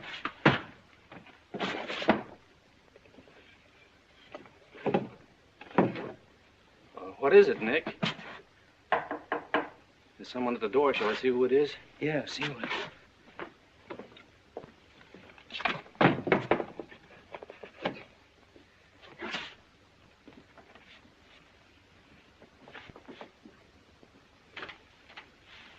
Mr. Condon, please. Come in. Thank you. This is Mr. Condon. Yes? Hayashi. Thank you. I'm from Foreign Office. Please permit me to escort you to audience with His Excellency, Premier General Baron Tanaka. Well, I'm going to be busy for a couple of hours. Tell him I'll drop into his office sometime this afternoon. Please, not to office. His Excellency awaits you at his home. Home? An honor. Well, a few minutes, please.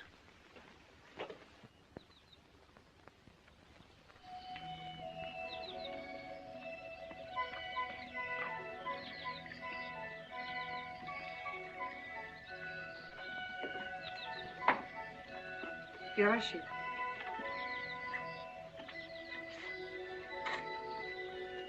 Won't you join us, Miss Hilliard? Not now, thank you, Prince Tatsuki, if you don't mind. I'm afraid Iris is unhappy these days. Unfortunately, it was necessary to involve her in this distasteful affair. Colonel Tojo advised it. Since when, Baron Tanaka, do you concede to Colonel Tojo's sordid wishes? I did not concede, Prince Tatsugi. I agreed. In the future, I would be less unhappy if I were not called upon to search the effects of a woman so horribly murdered. It will not happen again, my dear. I promise that.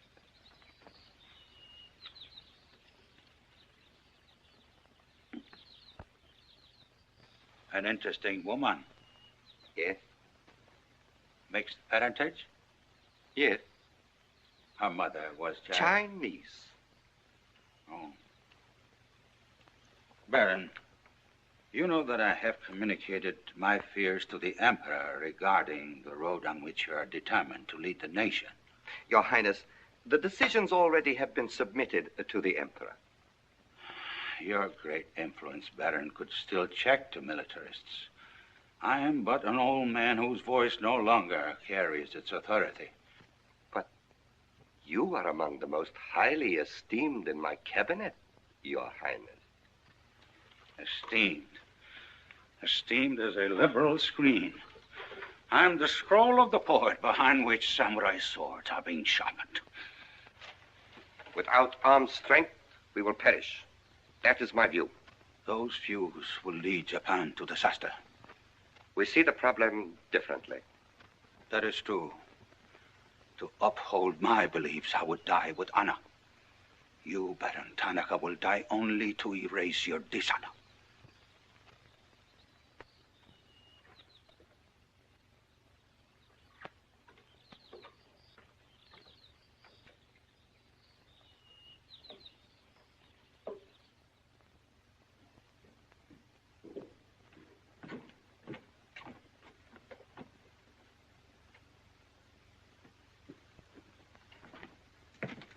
Mr. Hayashi and Mr. Condon.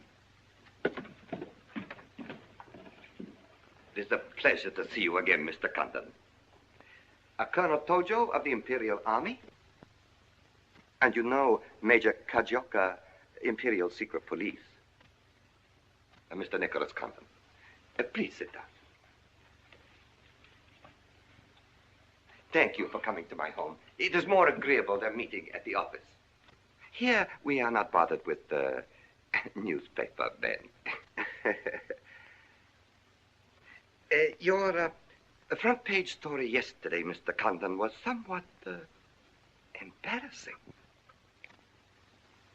Can't please everybody. Of course. We realize you had no way of knowing it was an inopportune moment for such a story. Bluntly, Mr. Condon, certain liberal subversive factions within our own country are seeking to create an incident to weaken the present government. They are responsible for the malicious rumor which you have regrettably printed. As I said, Mr. Condon, the story itself is unimportant. These rumors of a document which plans world conquest are ridiculous. But should this rumor be taken seriously by the wrong people, a blazing fire might be kindled which Japan would find costly to extinguish. Oh, I see. What you're saying is you'd like the Chronicle to put on a Fire Prevention Week campaign. Is that it? No, Mr. Condon. Within the past 24 hours, we've discovered a plot to smuggle this forged document out of Japan. A man by the name of Oliver Miller, one of their former employees, is involved. We could recover the document from him by force, if we chose. We would prefer that you persuade him to return it to us. It seems you haven't heard, Your Excellency. No, your secret police, Major, that Mr. and Mrs. Miller were murdered last night. Yes.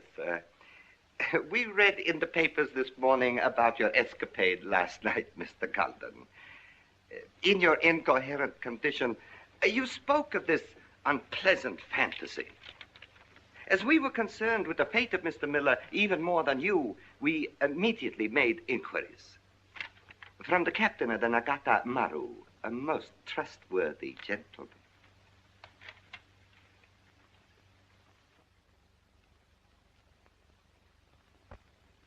Isn't it clear to you now? Mm-hmm. Perfectly clear. In every detail, Mr. Condon. Murder is an ugly and dishonorable act, and to prove it, someone must be accused. Bodies must be produced. No, Mr. Condon. To approach this problem that way would only lead you to many difficulties. But if you send Mr. Miller a radiogram, I am sure he will return the document to us through you. Everyone would be enormously relieved, and you would greatly profit.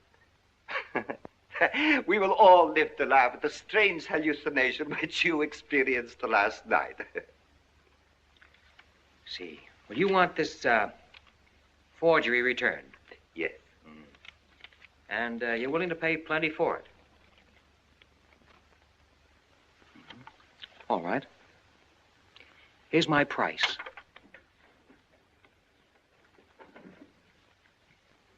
When the United States Embassy is informed that the murderers of Ollie Miller and his wife, I mean the real murderers, Oshima and Hijikata, not a couple of sacrificial monkeys, are brought to trial and convicted, then, and only then, the thing that you're looking for may turn up.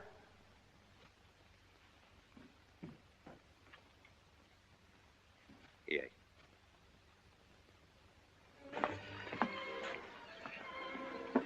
All right, sit down. Drink? Whiskey. For the love of Mike, what's this about your quitting the paper? Trying to give you a break. You want my job, don't you? Oh, come on, don't toy with me. What's up? What happened with Tonica? Well, Charlie, I can't tell you much. You'll have to be satisfied with the crumbs. After I left Tonica, I went over to the embassy. We had a long talk. I don't ask any questions. This much I can tell you. They're sending me back to Washington. Okay. Crumbs, but from cake. I suppose you saw Bright Eyes over there. And he's been tailing me all day. They know you're leaving. They might have other plans for you, Ollie Miller style. No, the embassy has expressed a very definite interest in my safe departure. Polite, but official. Oh, yeah, and one more for me. After you finish that drink, you're going back to the office. I want a story in tomorrow's paper that says I'm sailing 10 days, President Wilson. Why the publicity? My hunch was right, Charlie. The police did not get that document. So it must have been the people who want to get it out of Japan. Now, if they know I'm sailing, they may try to get in touch with me. Oh, don't do it, Nick. Keep on ice until the boat sails. Look, there's a one-column cut of me in the files, 3/4 face. Very flattering. Run that with the story, front page.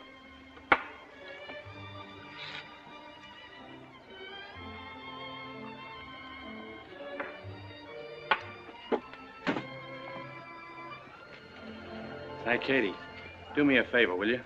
Yes, please? Keep an eye on my friend over there. Yes, yes.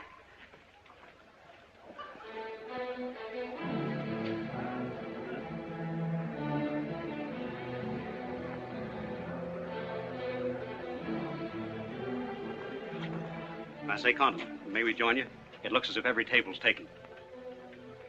I arranged it that way. This is Nick Condon, Tokyo Chronicle. Miss Iris Hilliard just arrived from Shanghai. I hope you'll enjoy Tokyo. I think I'm going to. Never mind. I do it better. Besides, I'm not crazy. What do you mean, crazy? No man in his right mind would willingly share your company, Miss Hilliard. How's Shanghai these days? Oh, Shanghai's always gay. For everyone but the Chinese. May the waiter interrupt long enough to take your orders? Daiquiri. Same. How was the trip over? A little on the rough side. I always say it's not the ocean, but the Japanese boats. You arrived last night? Yes.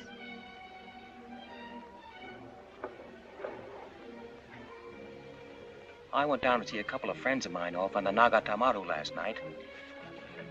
You didn't by any chance come in on that boat, did you? Look here, Condon. You have a reputation for bad manners, but this is going too far. It's all right, Mr. Cassell. Perhaps Mr. Condon can explain. Telephone, Mr. Gazelle. Excuse me. Well? I'm sorry. Sorry. I had kind of a rough night last night, and I'm not quite myself today. I read about it in this morning's paper. Oh, that story? Not true. I didn't think so. Too much fun to be true. May I have a cigarette? I'd like to make a confession. Well, we're alone. You were wrong about Cassell. He isn't crazy. I insisted on coming over here. Why? I wanted to meet you. You certainly know your judo, don't you? You've had me off balance ever since you came in. Good. Right now, what you're saying is that you're making a play for me. Why?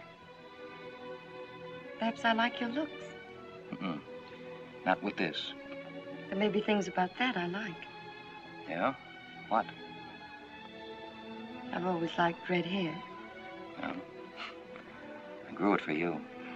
And the ears. Yeah. 2 of those. Isn't that good? More would be vulgar. Well, keep on, keep on. Pretty soon we'll level. All right, Mr. Condon.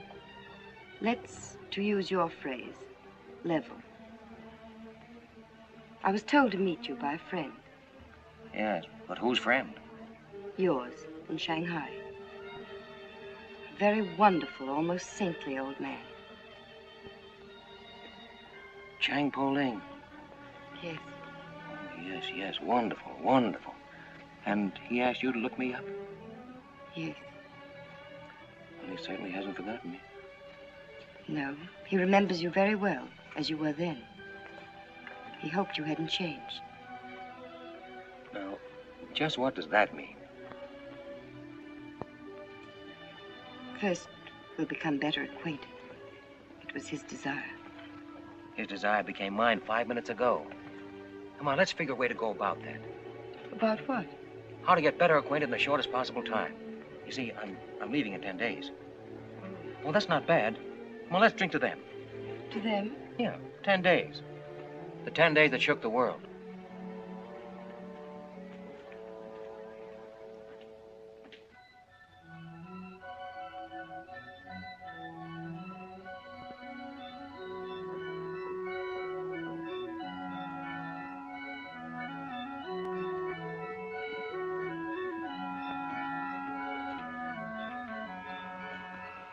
Iris, my dear.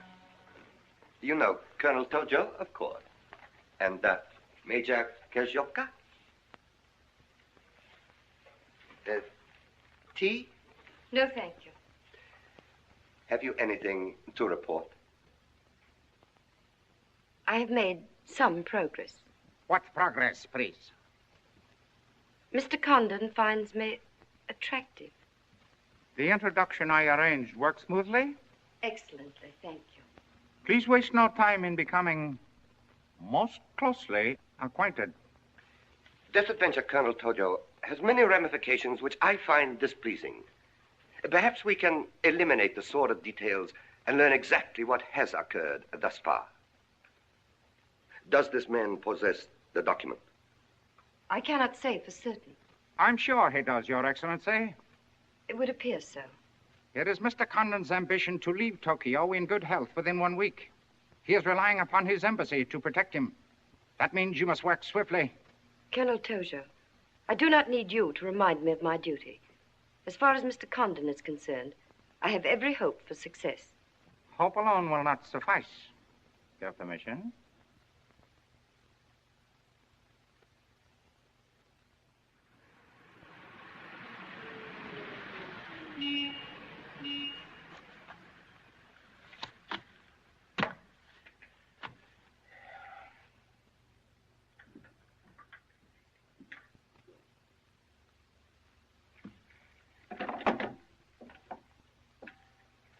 Hey, Charlie, that fellow in the top hat just going out. Isn't he the one from the Foreign Office who was over at my house the other day? Hayashi? Yeah, why? Oh, nothing. Just checking, thanks.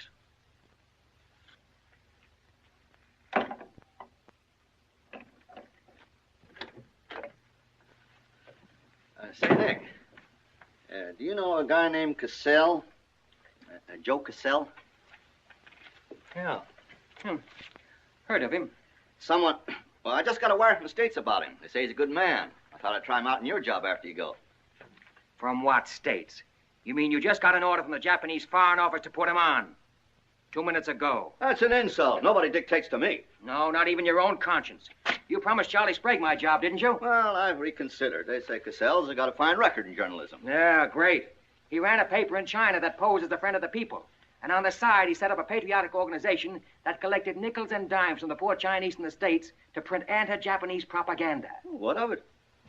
Oh, nothing much. But instead of printing the leaflets, he lost the money in the stock market. $60,000.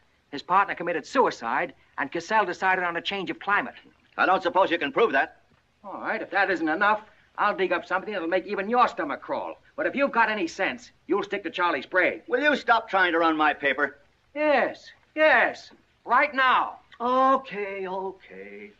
I'll give it some more thought.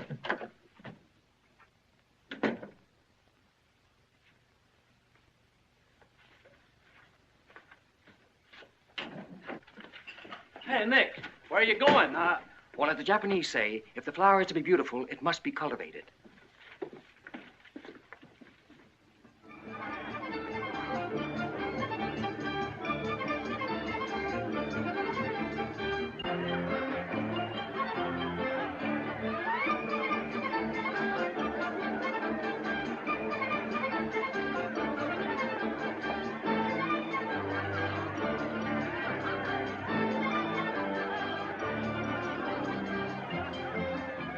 Come on.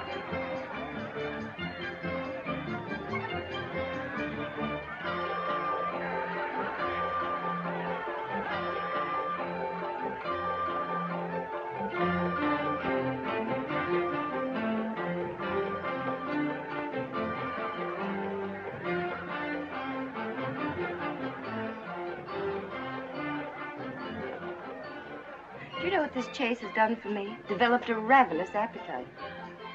I've developed a few myself. Must we really avoid him? No. Come on, let's eat.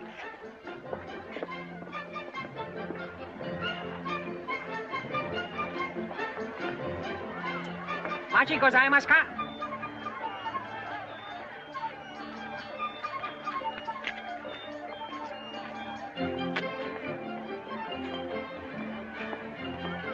Thanks, Katie.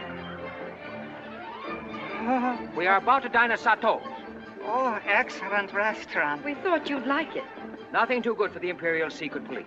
Thank you. Thank you.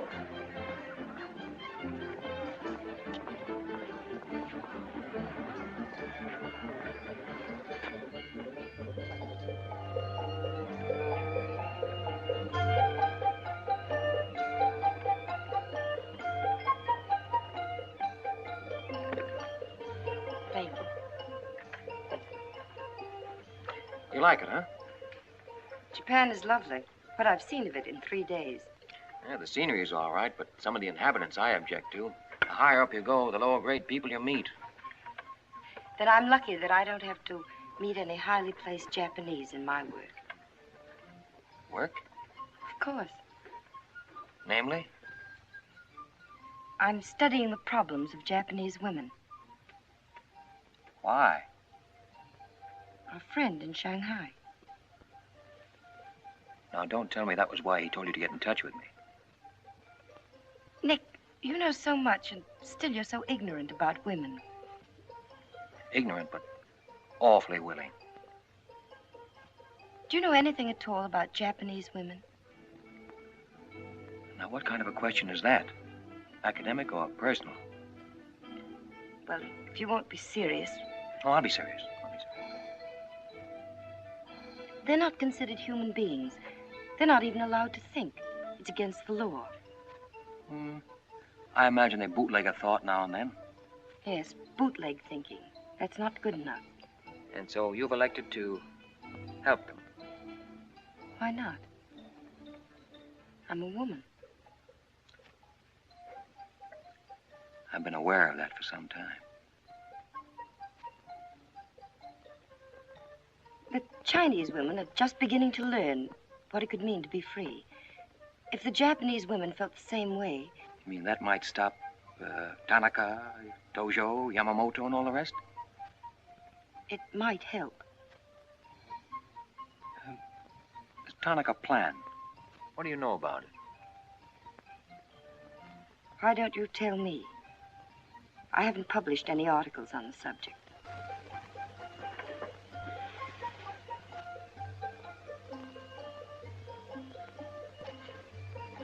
Why don't I just kill him off? I think I know a less violent solution.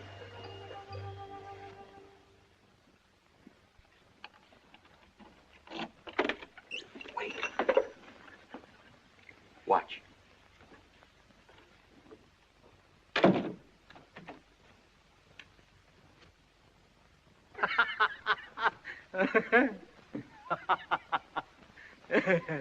Don't wait up for me, Katie.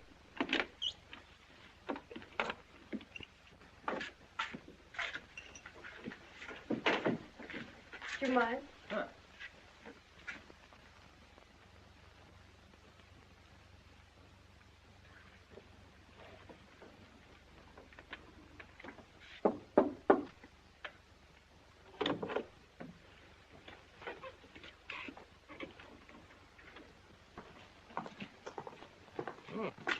Very nice. Somebody been expecting us? Help yourself, You? please. Oh, how about one for Hijikata out there? Let him suffer. 談談，令佢嚟。你唔彈琴，你手好細啫啦，彈下俾佢聽。 No. 先生，你叫佢彈咧，佢好手勢彈琴啊！ You got a pretty good notion there. Do you understand Chinese? Hi. Hi, come door. I'm going there.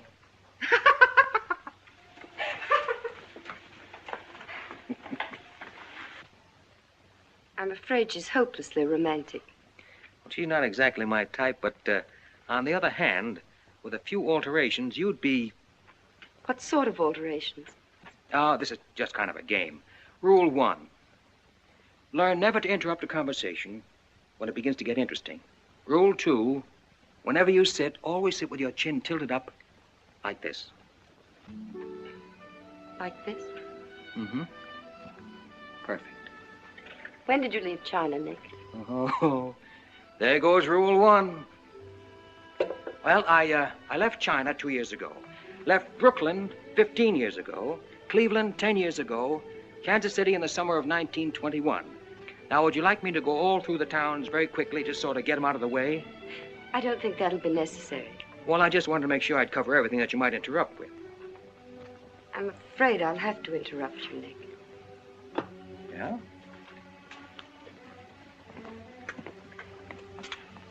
Why? I was just thinking. I know. You were thinking of changing the subject again. Now, let me tell you what I'm thinking. I think I know. And I like it very much. But I don't believe you really know what you think of me. Maybe I do. A desirable woman? Much more than that. Be sensible, Nick. What I'm trying to tell you is that I'm half Chinese and... Well, I'm half Irish and half Norwegian. It isn't the same thing. Uh-huh. What are you trying to do, run down the Irish? Thank you, Nick. Stop it. Stop it. I hate gratitude. It's a very debasing emotion. Now, you just keep your mind on the game. That's rule 1. Rule 2...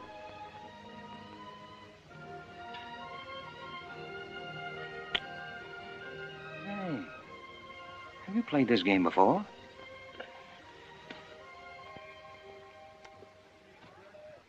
Maybe when you learn a little more about these people, you might revise your opinions about the Chinese. Maybe, but the farther west I've gone, the more I'm convinced that wisdom and civilization come from the east. That's what I say. China. Japan is east of China. You should do well here, Mr. Cassell. How about this?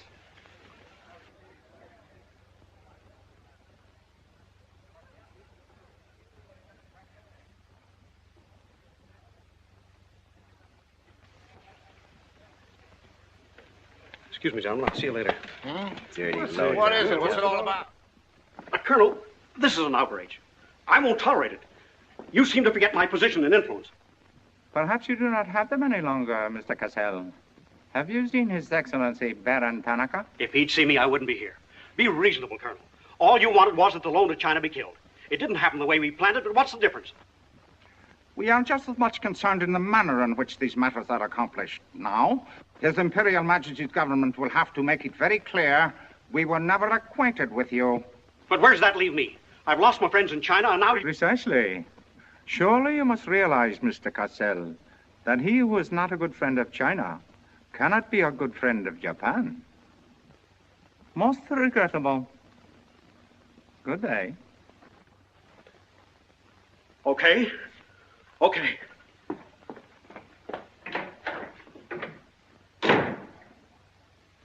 Don't get me wrong, Condon. I don't blame you. It was my mistake.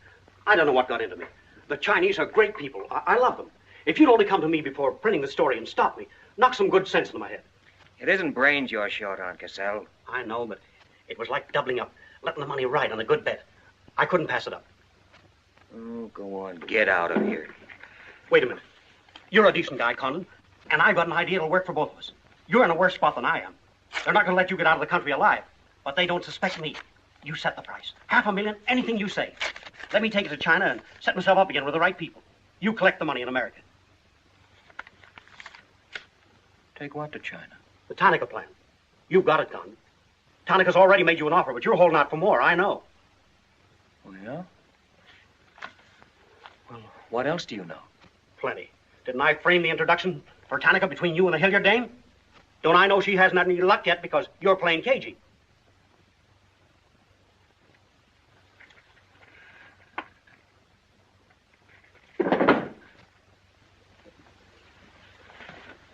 What else?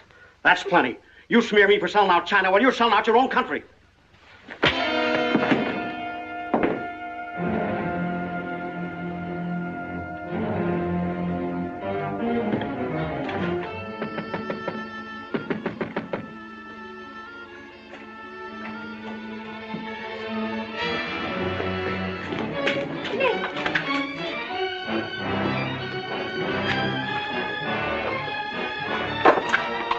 Nick, what is it?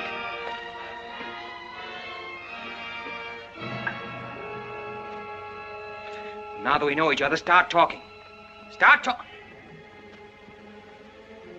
Hey, Nanishi. Keiaishi.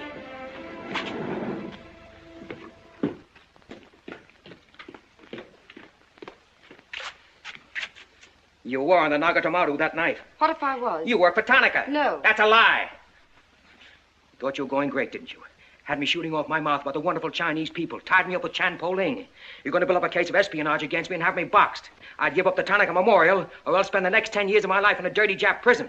Very cute, but you made one slip. You thought you'd build yourself up with me by spilling that story on Cassell. Well, it didn't work. He talked. Can I say something? Yes, plenty. To the United States Embassy. You're going to tell them how you killed Edith Miller. I didn't. Well, you know who did, and who killed her husband. You get down into a sewer with the dirty rats like Tanaka, and then come to me with your freedom for women, equal rights for all people, love of humanity. Well, now, who killed them? The name, Doshman, who else? What would you give for the names? The Tanaka Memorial. It's too late for that kind of deal now. What is your price, then, for the document? That hardly answers my question. All right. I'll give it to you in your own language. It may come as a surprise to you, but these things can't buy everything. There isn't money enough in all Japan to buy that document. And what are you risking your life for? To protect people in China and America you don't even know? To save humanity? Come on, let's get over to the embassy. Are you sure? Are you sure you'd risk your life to protect the Tanaka plan? If you had it? Oh, don't worry. I have it. No, you haven't. I have. Is this some more of your lies? No, Nick. If you wait on the terrace, I'll bring it to you. Umgoy?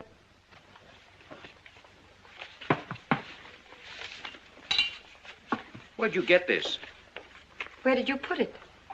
The portrait of the Emperor held no fears for me. When the police left... Where were you? In your garden. It was an awfully good fight you put up, Nick. But when Oshima hit you from behind... Hey, it's awfully hard. Awfully hard.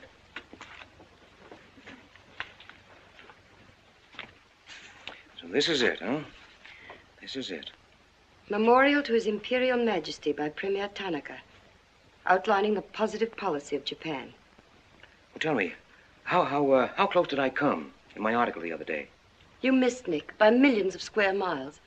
This is a plan for world conquest. Manchuria is only the beginning. All of China, then America. Oh, now, wait a minute. What do you think we'll be doing when all this is going on? Sleeping. Until the bombs start falling on you. They're counting on that, Nick.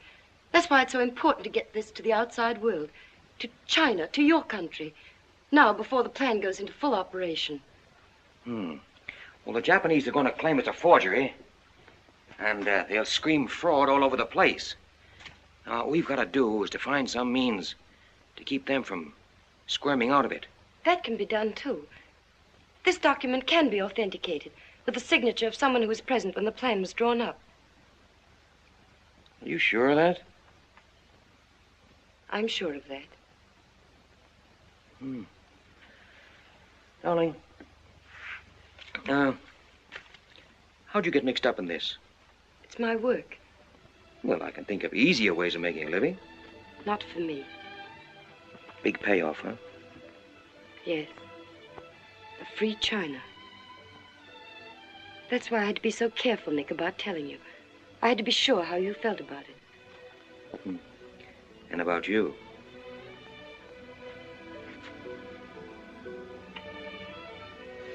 Nick, the other evening I said I wished we'd met 2 years ago. I couldn't tell you why then. I suddenly became afraid that the thing I wanted most for you to say yes, you'd take the chance, would come too swiftly.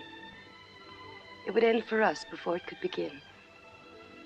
I suddenly wanted the moment of your decision pushed back months, years. Now, wait a minute, darling. I'm still alive. Yes, Nick. Very much. So much so that I can't bear to think of it otherwise.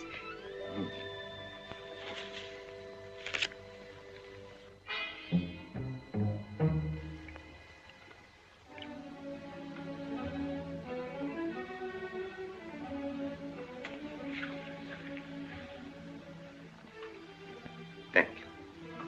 Sit down. You are not displeased that I suddenly begged this cocktail?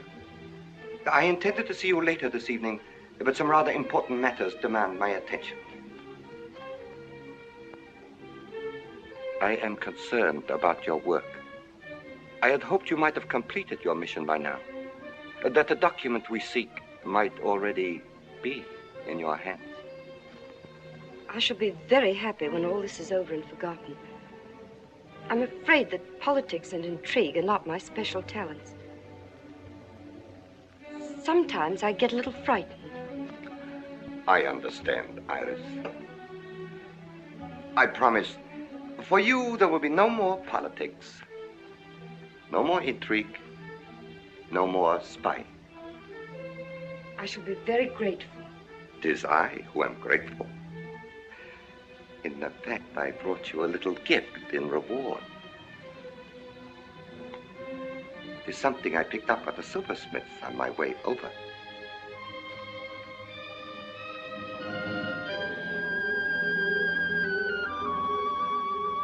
I dare say you were expecting more rubies. I haven't forgotten how you love them. Oh, no, these are quite lovely. A virtuous woman who can find. For her price is far above ruby. A quotation? From the Christian Bible. It should remind you of something else from the same source. The coins. Count them. 30 coins. 30 pieces of silver. No, I'm not going to kill you. I'm going to give you a chance to save your life and my honor. The fact that you betrayed me was discovered by Colonel Tojo. I have managed to save face thus far by informing him that your actions were part of a plan of mine, through which I could obtain the name of the traitor within our government with whom you had been working. Now, what is his name? Very well. You have 2 hours in which to make your decision. If at the end of that time I do not receive a call from you naming the traitor, your fate will be in the hands of Colonel Tojo. Weigh carefully the possibilities of such a future.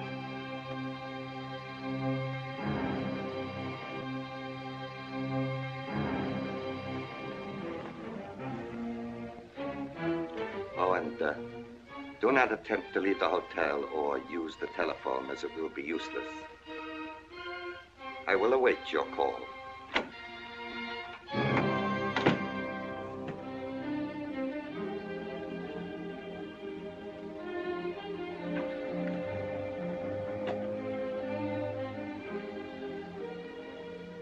Get me the Tokyo Chronicle office, please. Sorry, only calls to Baron Tanaka will be accepted from your suite.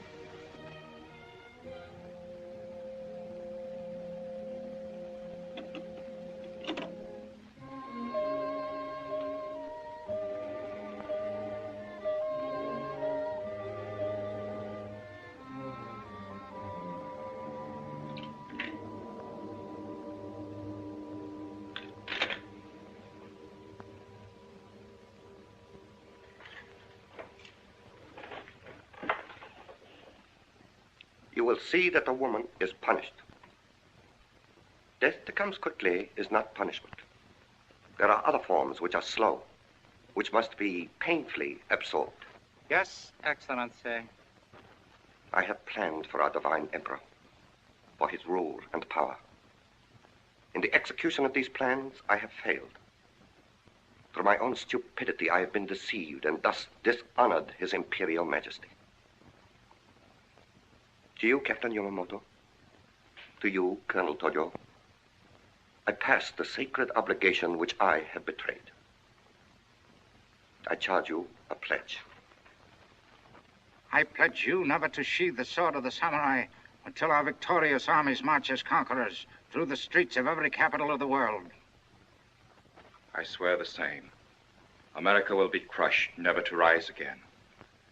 If the gods are kind, I will be in the White House when Japan dictates her terms of peace. Meet me before the shrine, where we will do what must be done.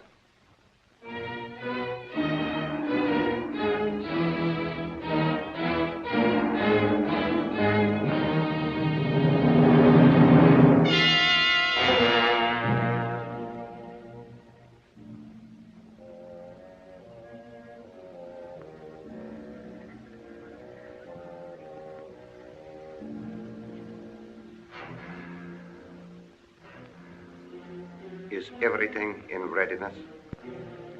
Yes, Your Excellency.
I have been considering your past services to us. They have not been without value. Thank you, Colonel Tojo. You know I've always been a friend of Japan's. Japan does not forget her friend. There is a way in which you can re-establish yourself. An exclusive news story of the first magnitude. I'll be right over in a half an hour.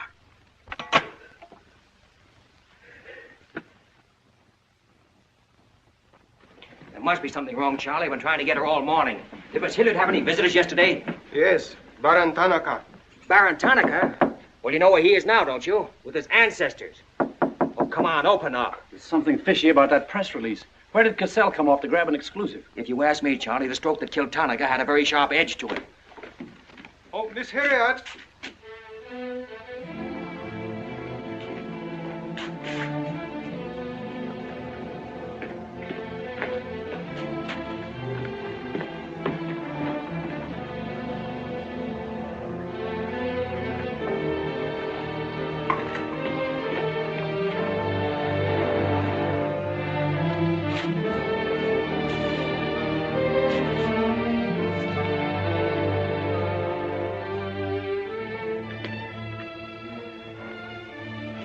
Well,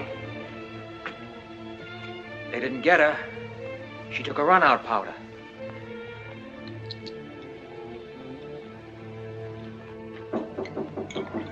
They are for the baggage. Come right in. There they are.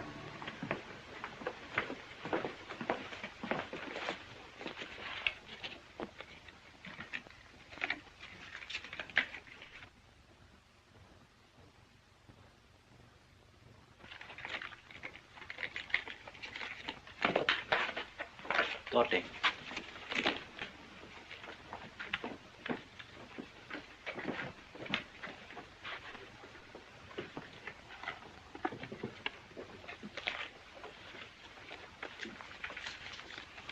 Four-piece luggage. Count check, please. All right, I'll take your word for it. Sorry, must count. All right. 1, 2, 3, 4.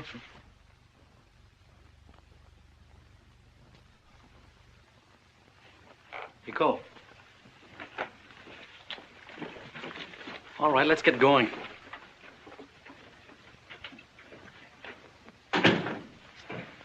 Have another drink.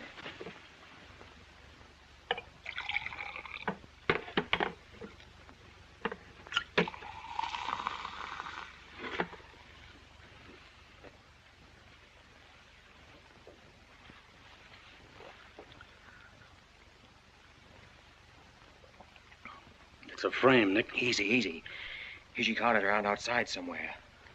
She's had almost a week to contact you. Why did she wait till 3 hours before your boat sails? I told you that dame was no good. She's trying to hang a spy rap on you. Can't you see it? Don't go, Nick, for the love of... Let me see who it is. No, you wait here. Johnny Clark from the embassy. I'm certainly relieved to find you here, Nick. Why? Where'd you expect to find me? Frankly, in a Japanese dungeon. I told you. What's the story? You've got a friend somewhere on this island, Nick. We received a phone call from him at the embassy 20 minutes ago. Who was it? Anonymous. A warrant is to be sworn out for your arrest. You're to be held for questioning, suspected of being a Chinese agent. The ambassador sent me over in his car. Official American property can't be violated. So I'm to put you on the Wilson at once in charge of the captain. Great. You'll be immune. You'll be a diplomatic pouch. It's the only way, Nick. If they once catch you, it's a long legal tangle. Before we can do anything, weeks, maybe months. So long, Nick. Bon voyage. Now get going. Thanks, Johnny. I'll see you at the embassy in about an hour. Nick! We won't be responsible, you know.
Light up in there.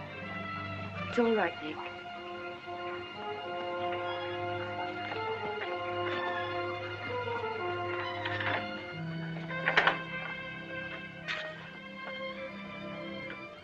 One whole week, and not a word from you. Couldn't get word to you before this. You could have gotten word to me some way. You still don't trust me.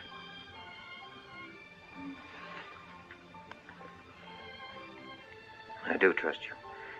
I worked that out myself an hour ago.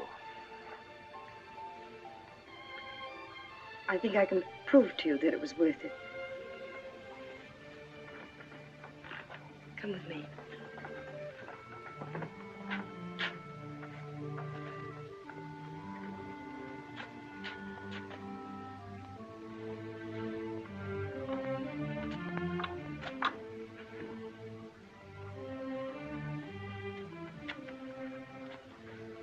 Mr. Condon, I'm quite certain you will agree there is very little time to waste on explanations. That's right. Miss Hilliard and I feel it would serve our purpose most effectively if I signed the document in your presence.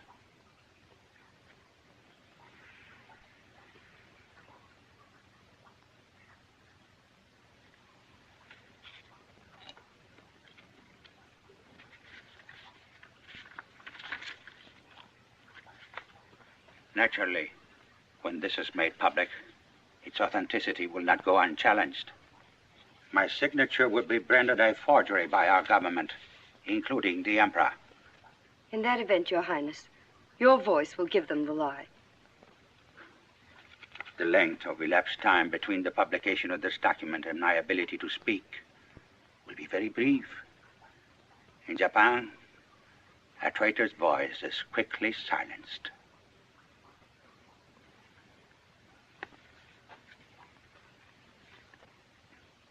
Mr. Condon, I take my part in this not for your country, but for mine. I would rather see Japan defeated than triumphant under the heels of our militarists.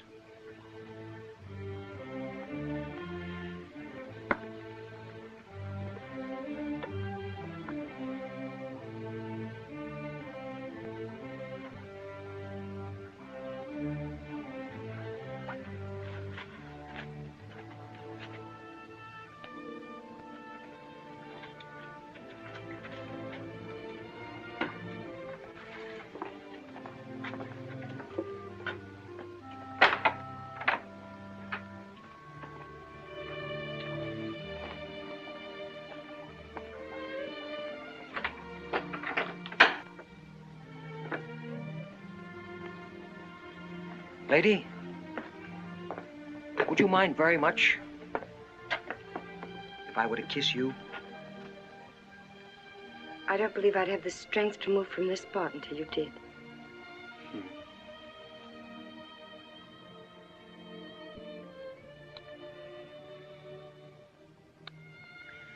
And now, we've got to get out of here. It's all been arranged.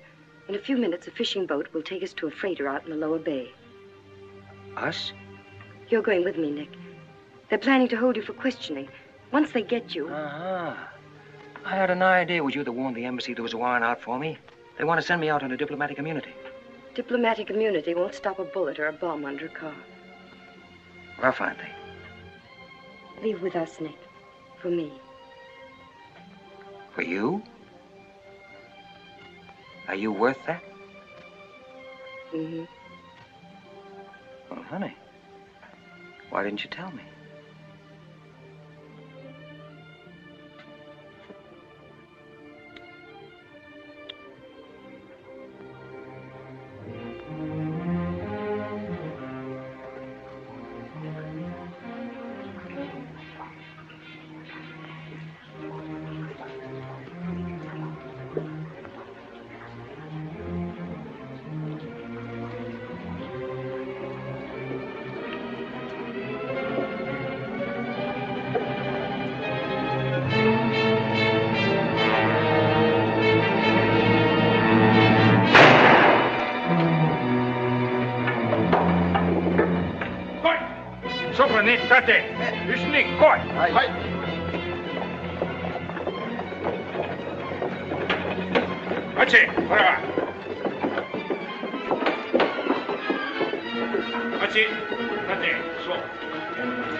Nick, this way.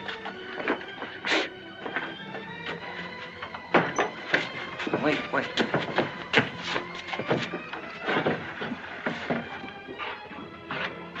Police everywhere. Hurry.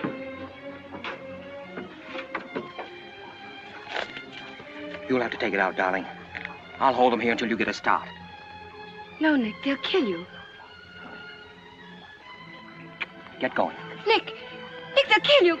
The plan is all they want. Leave it here, Father. Leave it, Nick. We can't do that. I won't leave without you. I won't. Darling! We've got jobs to do. Nobody gave them to us, but they've got to be done. You're my girl, aren't you? All right. And you're going to do what I want you to do. I know it's tough. It's tougher to go than it is to stay. But you can hold them, and I think I can. All right, Nick. I'm your girl.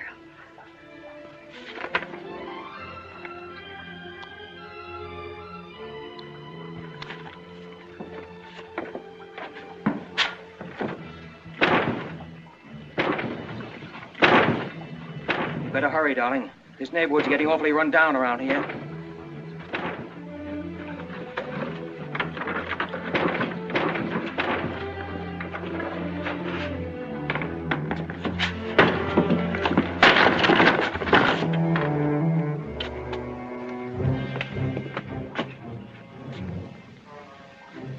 Given up strangling, eh, Oshma? Oh, that's right. You had given it up. You shot Ollie Miller. It was his wife you strangled, wasn't it? Yes. I see your point. When it comes to taking a man with your bare hands, it's rather risky, isn't it? You're very clever, Mr. Condon, but there's one flaw in your cleverness. It is as easy to kill you with these as with that. In fact, I prefer it that way. Japanese fashion.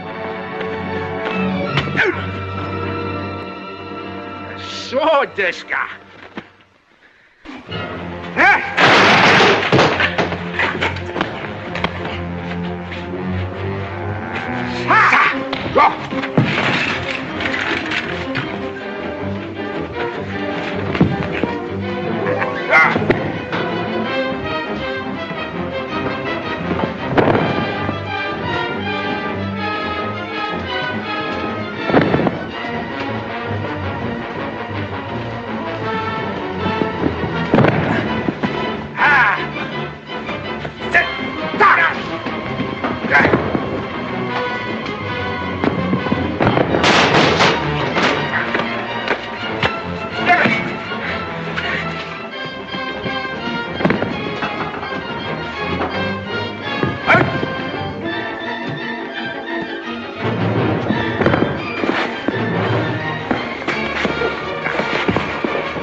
Abe, check the men.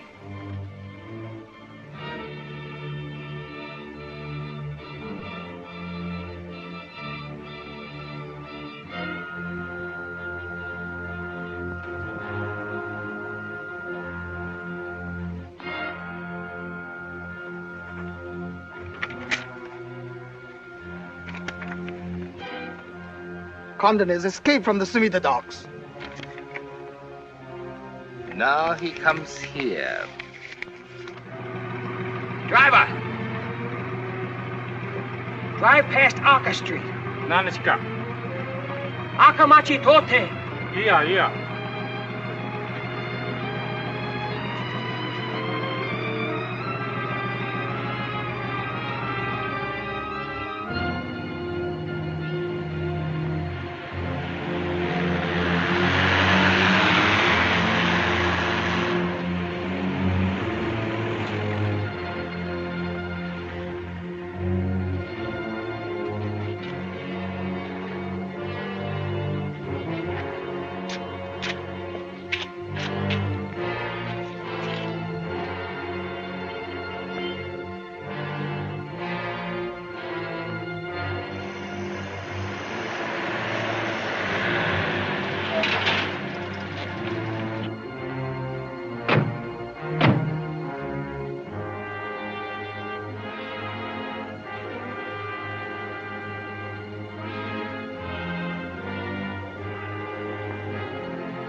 So sorry, Mr. Condon, to take plan from you. But you see, Japanese very smart. Only half smart, monkey. Only half smart.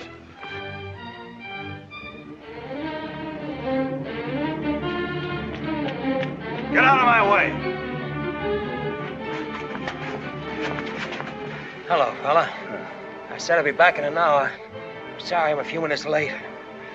Yamato, this is not going to be treated as another of your very regrettable mistakes. Condon is an enemy of Imperial Japan. Insist it must be. Extremely sorry this has been the result, Mr. Clark.